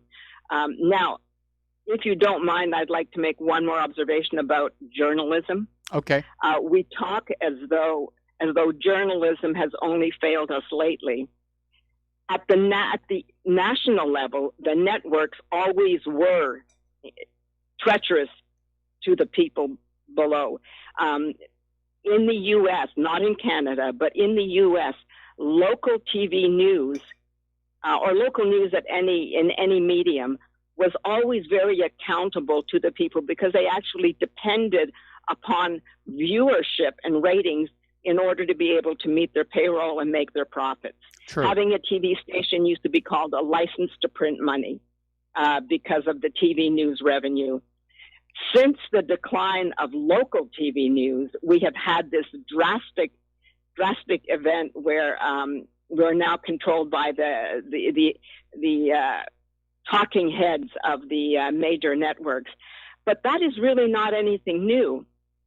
I remember, everyone has heard of Kim Philby. Yes. You no doubt know who he was. Yes. He was a journalist in Austria at the time that he was being recruited by a Jewish communist woman in Vienna. He married her in order to get her out of there. The reason I'm so well aware is because I knew that the Chancellor of Austria had been assassinated, a very honorable man, a man who was never talked about, Engelbert Dollfuss. Yes. And he was assassinated while Kim Philby was there, and the communists and the Nazis each wanted to have him assassinated because he stood in the way of either one of them taking control of Austria, because Germany wanted to prepare for the Anschluss, of which it finally did succeed in doing in 1938 because of the assassination of Dollfuss.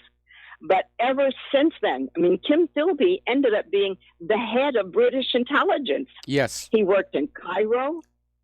And the other thing we have to keep in mind, too, is while we malign Joe McCarthy, it turns out if we look at things honestly, he was right. I mean, a lot of the people that he fingered, that he was investigating, really were communist agents. One of them being Lester Pearson, who became Prime Minister of Canada, but at the time he was the attaché to the Canadian embassy or consulate in D.C., in Washington, D.C., and he was working for Elizabeth Bentley, who was called the Red Spy Queen in the U.S., and she said that Pearson knew what he was doing. There was a whole scandal here in Canada with communists, but, you know, Joe McCarthy was right. Now, Mueller is doing the opposite, and people compare him with Joe McCarthy. That's not accurate because he's the polar opposite. Well, but the reason, anyway, it's all... the reason people criticize Joe McCarthy is not really the question about whether he was right or wrong, but how he went about doing it. Just basically, he didn't build a case for espionage against any of these people. He simply denounced them as commies and then sought to ruin their lives, rather, until Edward R. Murrow called him out on it because a lot of innocent people had their lives ruined. And by the way, back then, it wasn't that big a deal being a communist. There was a Communist Party of the United States of America. It was fully legal, and a lot of people would get together and talk about the principles of communism, but it didn't necessarily mean they were in positions to subvert the government in any way. So had McCarthy not been quite so reckless and grandstanding in his approach, he probably would have been judged a lot more gently by history. Like any crusader, he may have been too harsh and rushed forward, but Edward R. Murrow, if one looks back now, if you can still find the information, was himself constantly defending communism and was suspected of being a communist. He was also the lover of the daughter-in-law of Winston Churchill, Pamela Churchill, and she was working as a courtesan, as a spy for Randolph. She had affairs with a lot of Americans in order to bring the Americans into the war on for Britain's side. And then she ended up being the one who built Bill Clinton. In fact, when she died, Bill Clinton fought with the French president to bring back her body so she could get a royal, the equivalent of a royal burial in the U.S. Pamela Churchill was, and anyway, she was in love with Edward R. Murrow, and they were supposed to get married, but Murrow declined. His wife wouldn't give him a divorce, so he didn't marry her. Yes. But he himself was under suspicion. Layla, one thing. Layla, we're kind of wandering all over the territory here, agree. and a lot of people are very impressed with the breadth of your knowledge. But can you come to a conclusion? What I'm saying is that the destruction of our media is not new. It's always been there, going back so far that we don't really know. Leadership is always going to be held accountable eventually. Those are the two things that I take away from what's going on now. And with regard to Trump himself, I don't think he was ever really in charge, and I don't think he knew how to take charge. And we did have other choices. We only had two candidates who won the primaries, but there were others in the Republican primary who could have been a better alternative to Trump. But hindsight is 2020. So those are the three primary conclusions. But basically, it all boils down to one thing. As you yourself have said, none of this is new. It has all happened before. Yeah, and that's the tragic part. We keep repeating ourselves. Yeah, we do. Thanks, Mike. We Sorry. do. All right. Thanks an awful lot for the phone call. We're going to let you go. We're going to do a shout out to our on-air affiliates rejoining our network here. And what you need to remember, though, is that prior to the 50s, 60s, yes, a lot of the larger media was very much on board with the Cold War propaganda, but there was a diversity of media that was coded into law. No one corporation could own too much of the media. Now, the 1950s was just after World War II when the CIA had launched Operation Mockingbird to take control over the media. Because prior to World War II, all of these media were small-town newspapers or even big city newspapers, but they all had individual owners, and that preserved a diversity of opinion. And prior to the first Iraq War, the U.S. government went to the largest of the corporate media outlets and said, we'll make you a deal. Okay, you will embed your journalists with our troops. You will report the war the way we tell you to, and in exchange, we will strike down those laws that limit how much media you can own. And the deal was done. The first Iraq War was propagandized into us with that stolen incubator story, for one example here.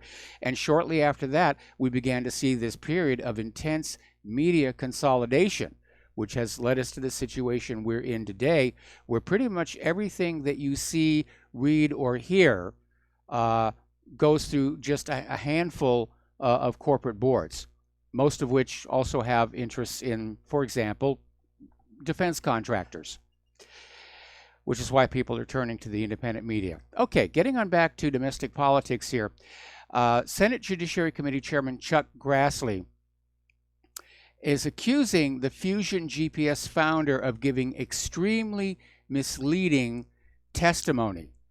And he's drawing parallels between the false testimony that Michael Cohen gave to Congress in 2017 and the statements made by the founder of the firm that commissioned the infamous Steele dossier. And Grassley basically wrote a letter to Connecticut Democrat Senator Richard Blumenthal, saying that he hoped the Justice Department is handling all of these instances of false statements to Congress with the same level of seriousness they treated Mr. Cohen's. Probably not going to happen. And again, that Steele dossier that links right into Spygate, and clearly a dirty tricks campaign by the Democrats back in 2016. It really is worse than Watergate. Okay. Now, Robert Mueller finally released his sentencing memo regarding Michael Flynn, heavily redacted. Heavily redacted. In fact, about the only thing it really said is that Mueller said no prison time for Flynn, but senior government leaders should be held to the highest standard, at which point there was a Twitter explosion of laughter and derision. Okay. Porn lawyer Michael Avenatti is back in the news. As you know, yesterday he officially pulled out of the 2020 campaign. And Stormy Daniels has come on out and stated Avenatti launched a site to raise money for her defense, which pays him without her permission. And this funding campaign raised about $600,000. She has no idea what happened to that money. And Crowd Justice said it is now investigating what Avenatti did, and they're investigating another fundraising site he created to help families at the Mexican border, which raised $159,000. And he claimed this was a campaign on behalf of a group of detained mothers and children, but there's absolutely nothing that specifies the names of the beneficiaries for whom the money is being raised. He's a lawyer, you know. Now, Donald Trump wants to terminate the current NAFTA agreement. A lot of people are probably going to agree with that, but he wants to replace it with a new agreement, the United States-Mexico-Canada Agreement, which is the UN Agenda 2030 in disguise. And the USMCA, like NAFTA, stifles free trade, it overrides national sovereignty, and increases the power of the United Nations and the World Trade Organization. And the document obligates the U.S. to follow UN Agenda 2030 and rule by unelected bureaucrats. Ron Paul is signaling a warning that this new United States-Mexico-Canada agreement actually increases government control.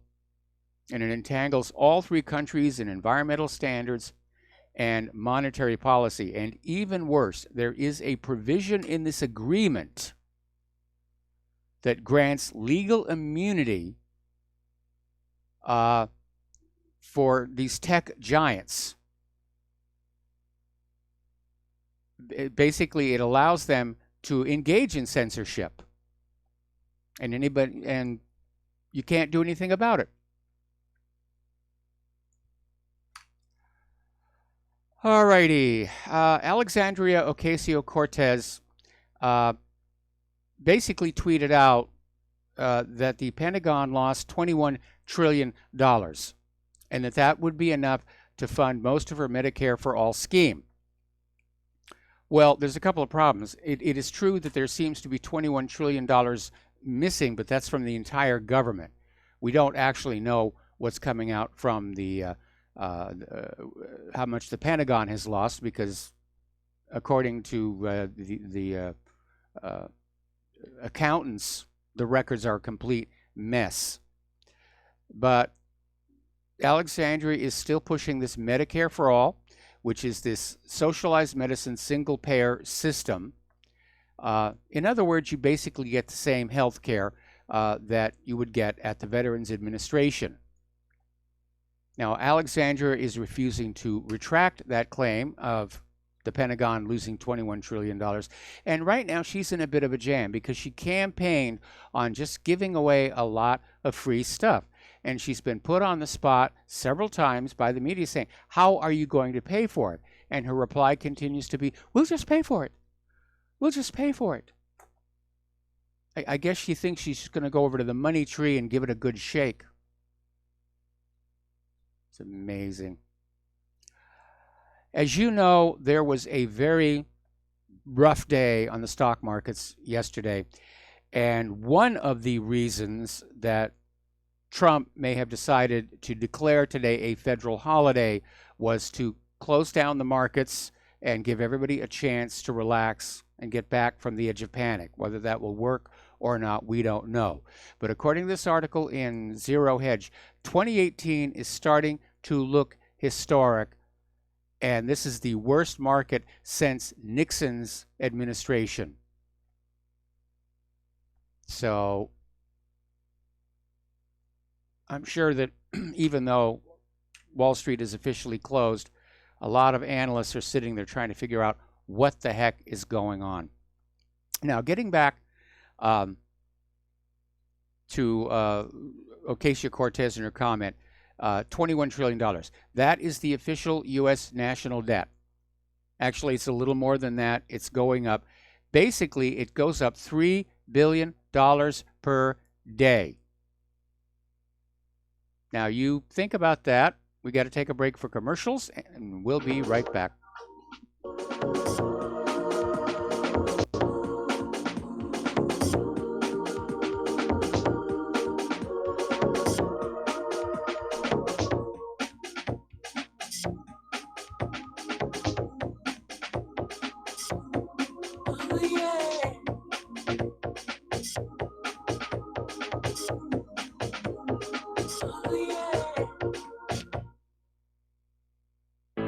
Many people tell us about their experience with Extendivite. Just listen to what Glenn has to say. Prior to taking it, I had diabetic neuropathy. The Extendivite reduced that significantly. Acid reflux was reduced. I had athlete's foot, very severe. Trimmed that down to about 75%. Dandruff, almost completely gone. I had occipital neuralgia at the base of my skull. I was having migraines, reduced by about 90%. Heart palpitations, my heart would kind of stall out. I would skip a beat. Very uncomfortable. And when walking from downstairs going to sleep, by the time I got to the bedroom, which is just one flight of stairs, my heart was pounding, coming out of my chest. My vision was blurry. This completely solved that problem. Great product. Thanks. Tell us your story. Get Extendivite today. Call 1-877-928-8822 or visit heartdrop.com. Extend your life with Extendivite. Attention RBN listeners. Dr. Ignatius Piazza, founder of Front Sight Firearms Training, and Fate have come together to allow RBN to run another fundraiser till the end of the year. We didn't really expect this opportunity, but thankfully it's here and running as you hear this. We've set a goal of 500 donations by the end of the year, which averages around 6 per day, 7 days a week. When you realize all the folks listening to RBN all hours of the day and night, we think our goal is realistic and extremely critical to keep RBN on the air.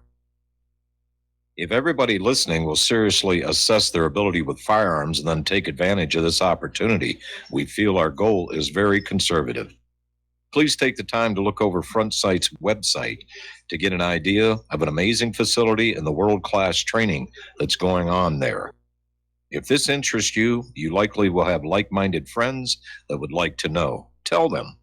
If for some reason some listeners are not personally interested, consider sons and daughters, close friends, nieces or nephews, top valued employees, inform club members, share the opportunity with police and fire departments. It's not too early to plan Christmas presents for special people. This fundraiser has come at an extremely critical time for RBN because the dire need for equipment upgrades. We're running on the spare tire currently with no money to fix a flat, and the fuel gauge is bouncing on E. This is one of the most valuable ways you can help RBN financially because you get Commander lifetime membership value that is 50 times your donation and can be passed on forever.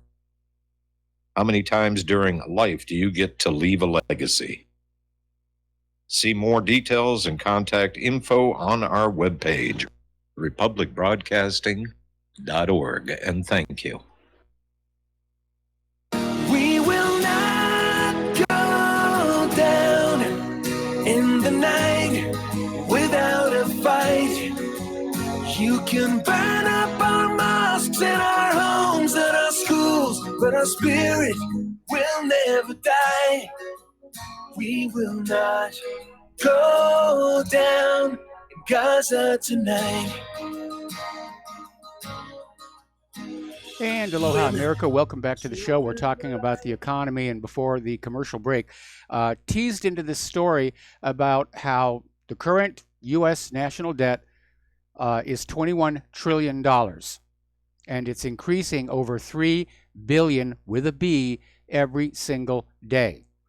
Now, the U.S. government pays the interest by issuing new debt, but that new debt increases the total debt and eventually drives up the interest rates, which requires more borrowing to pay the annual interest payments.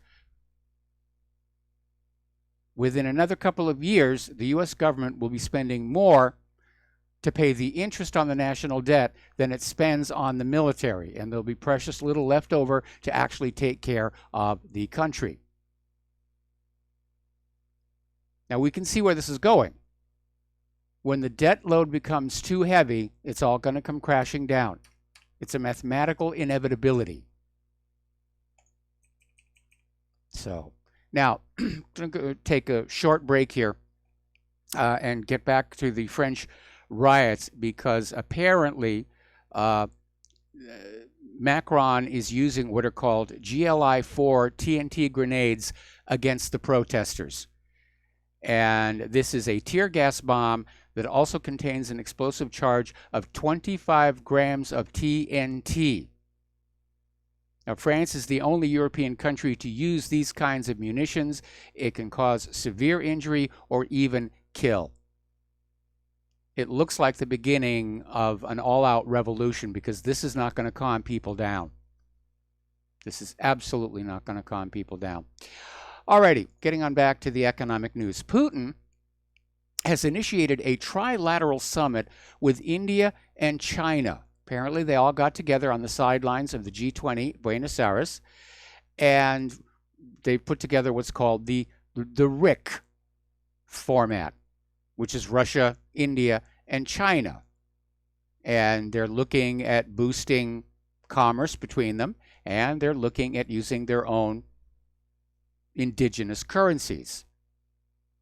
So Putin's out there making deals. Trump is making war. Putin's making deals. And bit by bit, countries that used to do business with us are starting to move away here.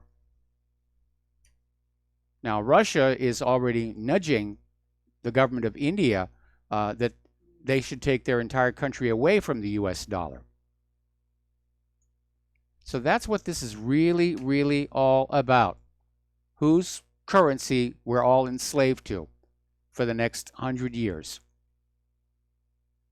Of course, it's very hard to convince Mr. and Mrs. America that they should send their son or daughter into combat because the Federal Reserve doesn't want to give up the dominant currency position of the world. People are going to say, who cares? It's just ink and paper. But that's really what's behind all of this. Iraq was invaded over Saddam's selling of Iraq's oil for the euro instead of the dollar. Same thing with Gaddafi. This is all about dragging the world back to Bretton Woods and reliance on the US dollar globally, off of which the US economic system makes a small profit. Over in Turkey, they've got some problems over there. They've got massive out-of-control inflation. Their currency is plunging. Interest rates are surging. And their stock market looks an awful lot like ours did yesterday. And it's being described as a house of cards. Anyway, over in Greece, their gross domestic product growth is accompanied by weakening trade and falling investment. In other words, it's not going to continue to grow. Now, China is saying they're confident of a U.S. trade deal in 90 days, and Beijing says the two sides are moving forward with negotiations in the next 3 months. So China is saying they'll start with the implementation of the specific matters in which consensus has been reached. The sooner, the better. So we'll see what's going to happen there. But if the United States keeps provoking China in the Taiwan Straits and the South China Sea, things could go the other way. Now, early today, the CEO of General Motors had to testify before Congress about the coming mass layoffs and trying to keep the company afloat. but there's an interesting article that was over in Alternet saying basically General Motors is proof to the world that slashing wages is not the ticket to profitability. Actually, slashing our dependence on the Federal Reserve and its fiat currency loaned at interest would be a lot more profitable.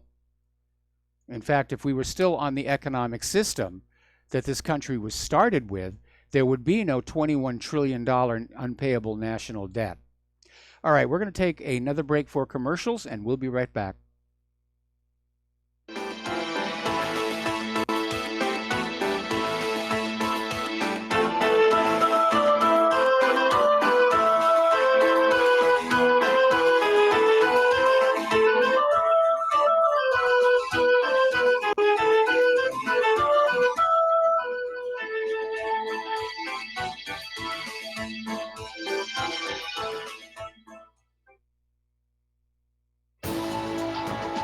You are tuned in to the Republic Broadcasting Network.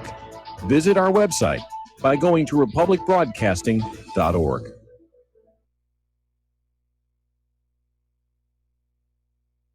I'm getting older and noticing that my body just doesn't work as well as it used to. So I like to keep fit as possible by hitting the gym a few times a week. Recently, I started having a nagging bicep pain, and it got so bad I couldn't even lift the weights. When I was complaining about it to a friend, he told me about Angioprim. He said chelation helps remove toxins, heavy metals, and cholesterol in veins and arteries that may cause blockages. You know, after just 1 week of taking Angioprim, the pain was gone, and now I'm back in the gym full strength. Scientific research proves the active ingredient in Angioprim has superior oral chelation action that helps promote cardiovascular health. So to learn more, go to angioprim.com. That's ANGIOPRIM.com, or talk to a trained consultant. Call Angioprim toll free at 877-882-7221. You'll feel better with more energy. Call 877-882-7221 or go to the website angioprim.com.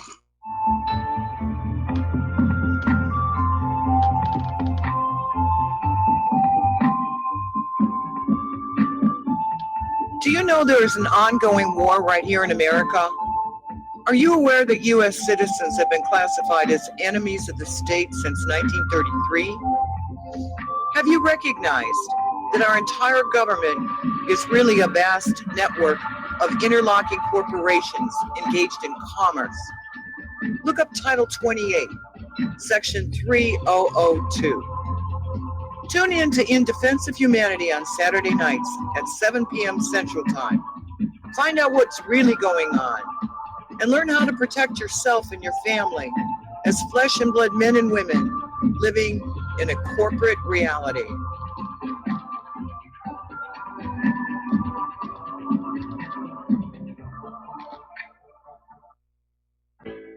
Many people write us about their experience with Extendivite. Allow me to read you a few from Amazon.com. By Mel. Great product. My husband and father-in-law use it regularly. Both my husband and father-in-law have had significant change in their blood pressure and overall health. By Amazon customer. It works for me. Returned to buy the tincture and the capsules as they were on sale during February. Unlike some other products, this one worked for blood pressure and occasional irregular heartbeat. Extendivite produced noticeable results after just 2 bottles, a 4-month supply. I take Extendivite 3 times a day, every day. I think the supplement has helped with my increased fitness regime and to lower my blood pressure. Tell us your story. Get Extendivite today. Call 1-877-928-8822 or visit heartdrop.com. Extend your life with Extendivite.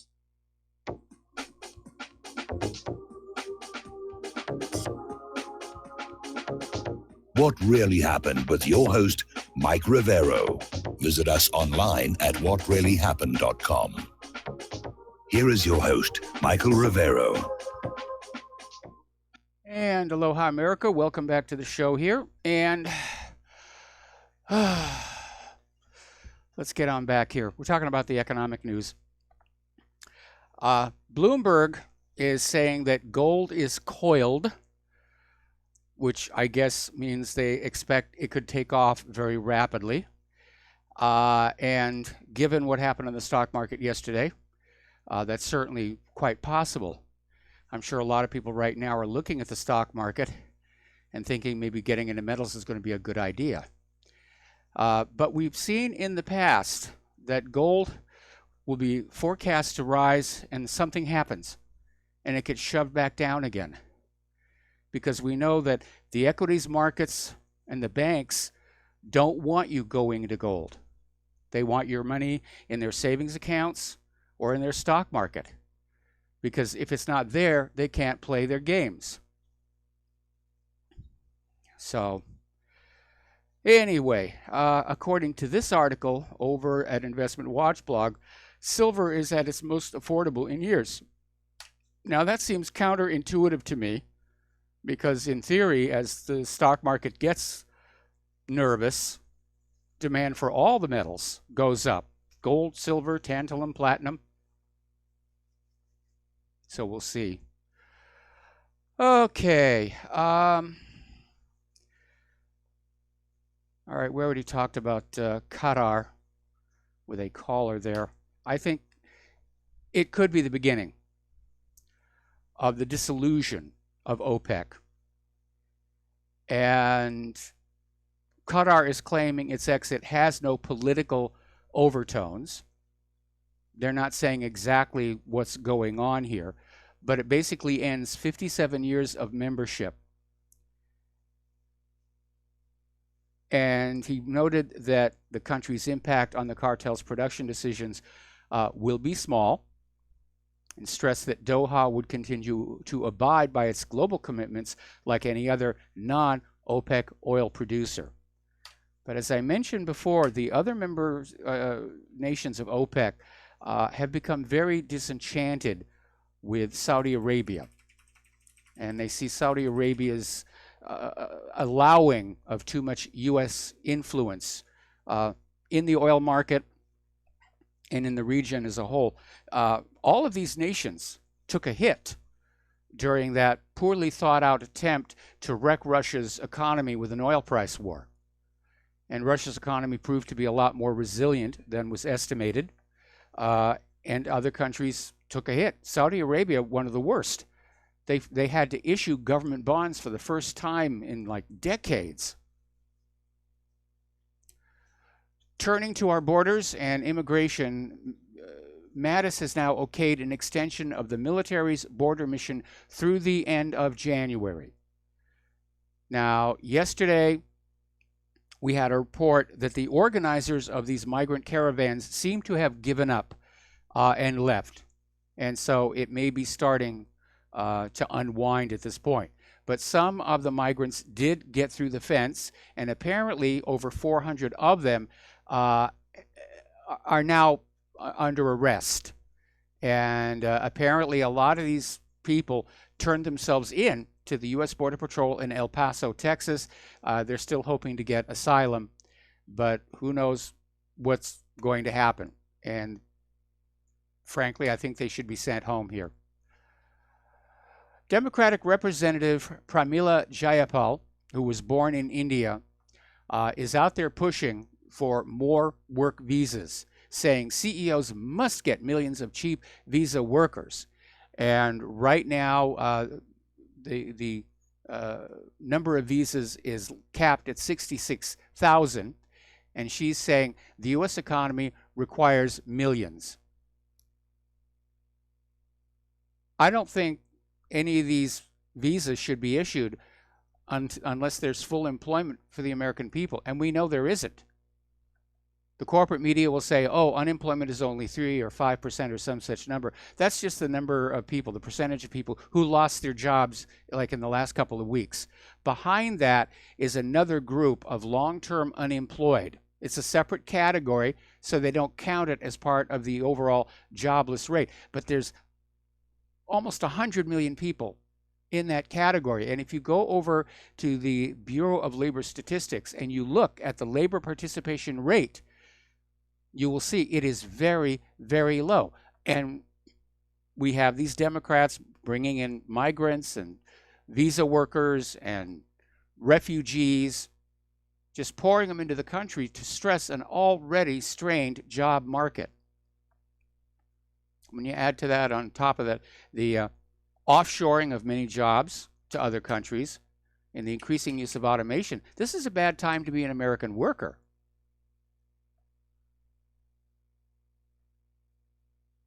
Now, Bulgaria has become the latest nation to basically pull out of the United Nations Migration Pact.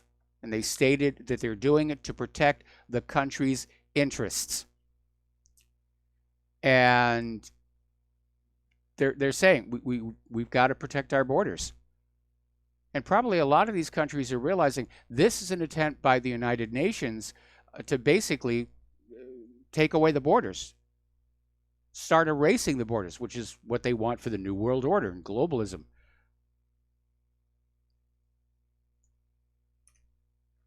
So the United States pulled out of this agreement last year, and so far Hungary, Austria, and Poland have pulled out or expressed reservations. Now it's Bulgaria. All right, so let's talk about Great Britain and Brexit, because things are getting very, very intense there. As we reported yesterday, the Tory government, Theresa May's government, was literally found to be in contempt of Parliament. And even her own party is starting to oppose her. Apparently, the number of Tory member of parliaments who oppose Theresa May and oppose her Brexit deal has grown to 103. So at this point, it does not look like her little Checkers Brexit deal is going to pass its vote. Now, because of that contempt ruling, or the contempt vote, the Tories were forced to release the legal details on the Brexit deal. And apparently, members of Parliament are furious. They're saying it's unthinkable, that it is really horrible, horrible for Great Britain. In fact, one politician described it as the worst possible outcome.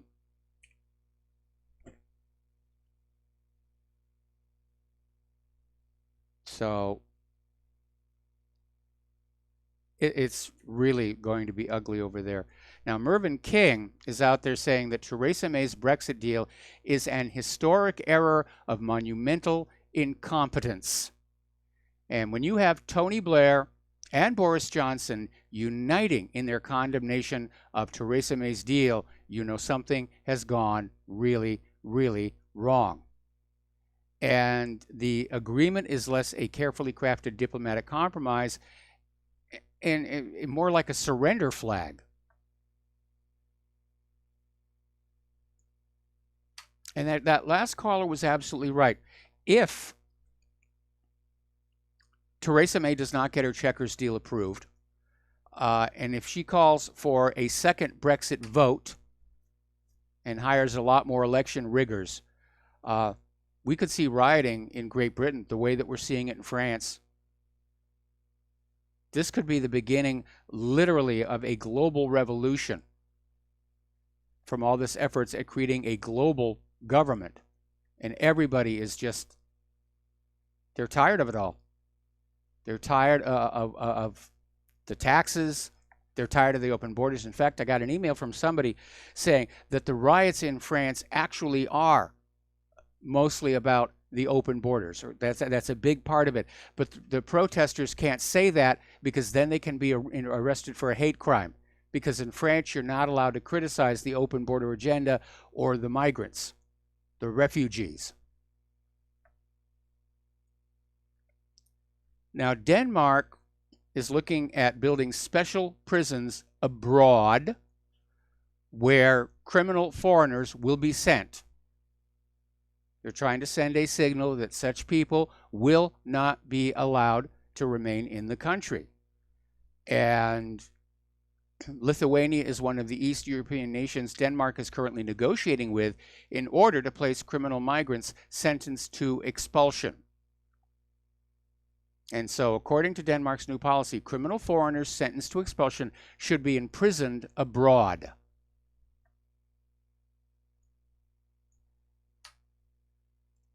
Okay, here's an interesting little poll. This is from Information Clearinghouse. Right now, and this is very revealing, 34% of U.S. Americans believe U.S. elites exploited 9/11 for gain. Well, politicians are going to exploit anything that happens for gain. But to me, this is saying that we do have a sizable portion of the American people who are really starting to figure out how government really does work and how it manipulates us and uses us. Now, here's a positive story. Got to have a little good news shoved in there. Otherwise, I'm going to have to spend the rest of the show doing funny cat videos or something like this.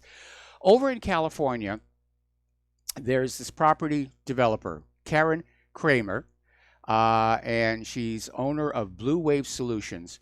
She had a $1 million condo that she received 2 offers for. And she's put all the deals on hold because she's using this apartment to house some of the families who lost everything in last month's wildfire. And Kramer said that housing a family means more than securing a sale in the long run. So there's somebody who's rich who's got a conscience. That really is great. Now, also related to the fire, and we knew this was going to happen from just how gargantuan the fires were allowed to burn. Apparently, a state judge has ruled that Merced Property and Casualty Company cannot meet its obligations after last month's Camp Fire. And so they're going under. Merced's assets are about $23 million, but it faces about $64 million in outstanding liabilities just in the city of Paradise. So Merced is now being taken over by the California Department of Insurance to take control of Merced. And according to the court documents, the state's Conservation and Liquidation Office will start liquidating what's left of the company, which basically means that everybody who had a policy with Merced is probably not going to get the expected payouts. They'll get something. Will it be enough to restart their lives? And again, ineptitude was behind the fires. Governor Moonbeam wanting to let nature go back to being nature. You can't do that, or you're going to have a disaster. Happens over and over again. They even did it to Yellowstone. The wildlands have to be managed in order that they do not become a threat to the urban areas, which is exactly what happened here. All right, here's an interesting little story. Well, it's more than interesting. It is a little bit tragic.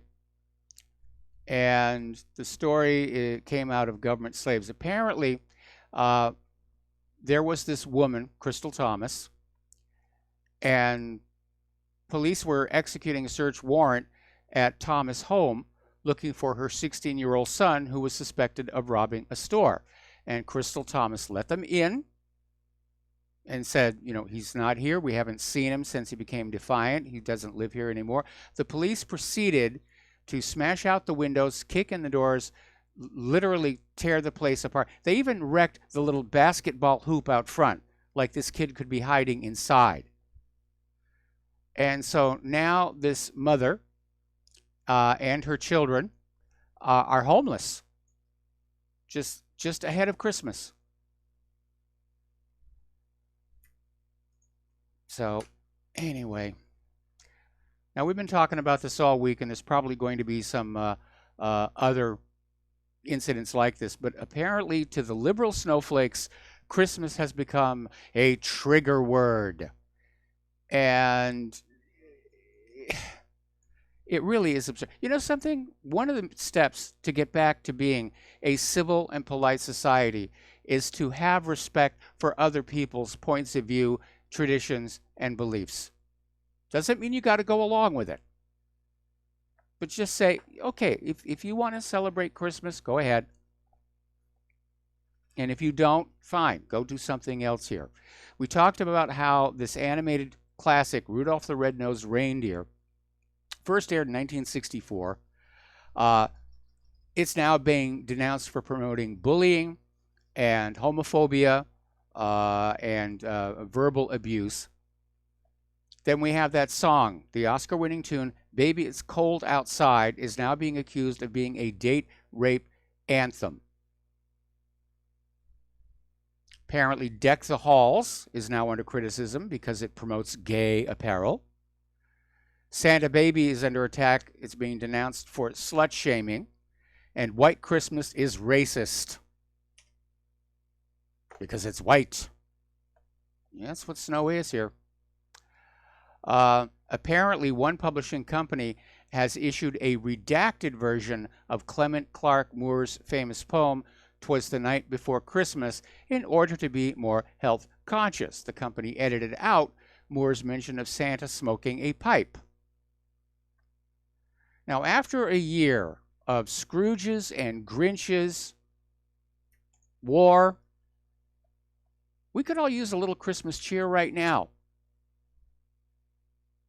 But the liberals don't want you to have that. They don't want you to have a good time. It goes against their grain. Apparently, over in the town of Severance, Colorado, it is now against the law to have a snowball fight. Apparently, over at Princeton University, they have an a cappella group that used to sing a song called Kiss the Girl from the Disney movie The Little Mermaid. They're now dropping that because of concern that maybe the girl didn't consent. This is really getting silly. And maybe this is avoidance behavior. Maybe people just are so desperate not to have to pay attention to what's really going on in the world that they're just getting themselves buried in this nonsense. All right, we're going to take a quick break for commercials. Back with the last segment of our program after these few words.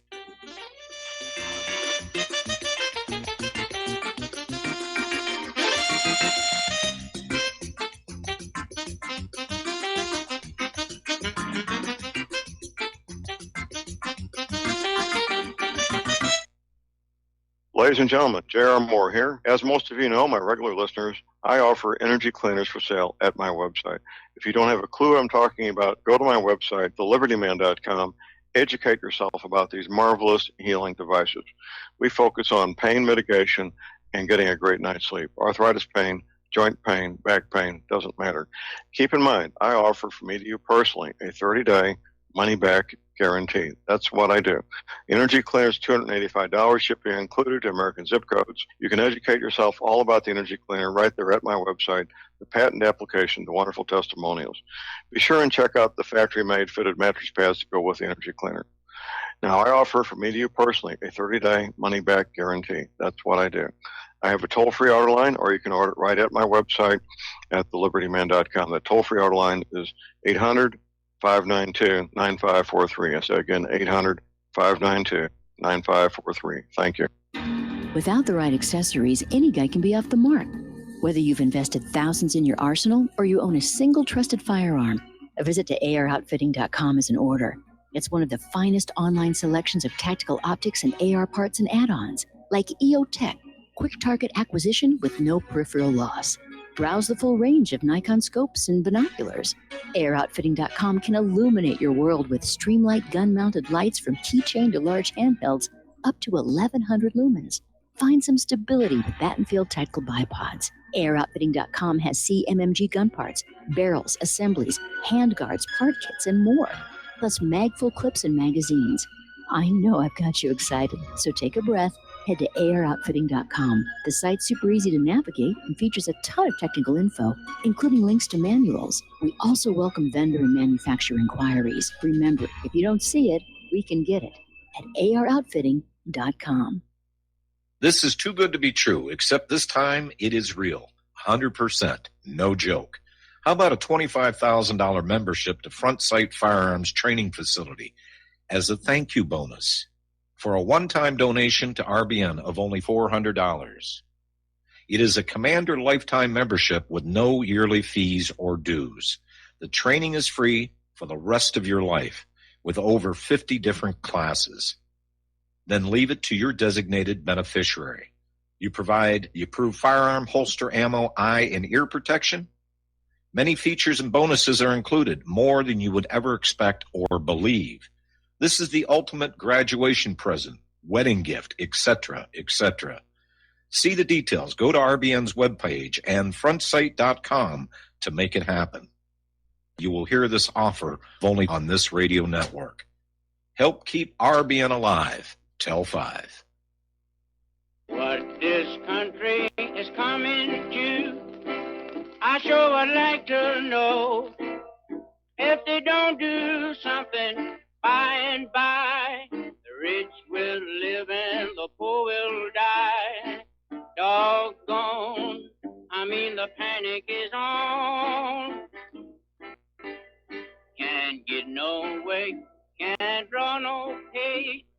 Unemployment gets... And aloha, America. Welcome back to the show, last segment of our program today. And I'm just looking at this video from France.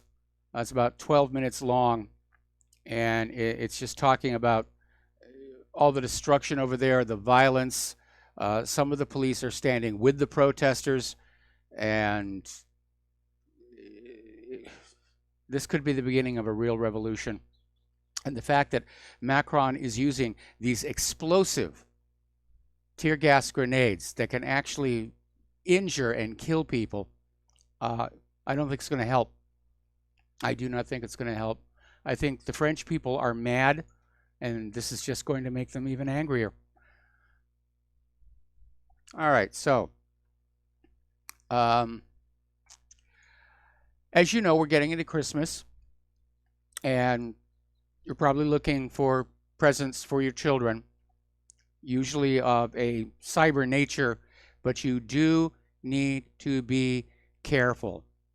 Now, there's this tablet aimed at children aged between 3 and 9 years, and apparently it has a severe security flaw which would allow outside hackers to spy on your children. Known as the InnoTab Max or the Storio Max, it sells for about $120. The supposedly safe tablet allows parents to approve a website before their children can visit it. Sounds like a good idea. But apparently, customers with affected devices are at risk of criminals being able to take control of the gadget and snoop on the children, even watch them through the built-in webcam. As we mentioned yesterday, Wells Fargo is now acknowledging that over 500 houses were foreclosed because of a computer glitch. And Wells Fargo's out there saying they're really sorry. I hope that's not the end of it. But you know how bankers can be. Now, this is a very, very sad story, okay? This actually happened a while back, but it's worth mentioning. There was this 16-year-old student who had sex with a female classmate and apparently recorded it on his cell phone. Now, the girl later said that she believed Corey had played the recording for his friends. There's actually no indication that he actually did. That prompted the authorities to summon Corey to the principal's office and basically threatened him with child porn charges, and he wound up committing suicide. Now, here's a good one. Last story for the show today here. There was this police officer who pulled over this car that was driving at 80 miles an hour. Then the car started off again, and he had to jump on the hood to avoid being run over. And according to the public defender, the woman driving the car was on psychiatric medication. All right, there's the music. Time for me to get on out of here and get something useful done with the rest of the day. Stay tuned for John Stadmiller. I'm sure he has lots of interesting things to share with you. Please take what you learn here, share it with everybody that you know, and please donate to Republic Broadcasting. Please donate to whatreallyhappened.com. Have a really good rest of your day, and aloha, America.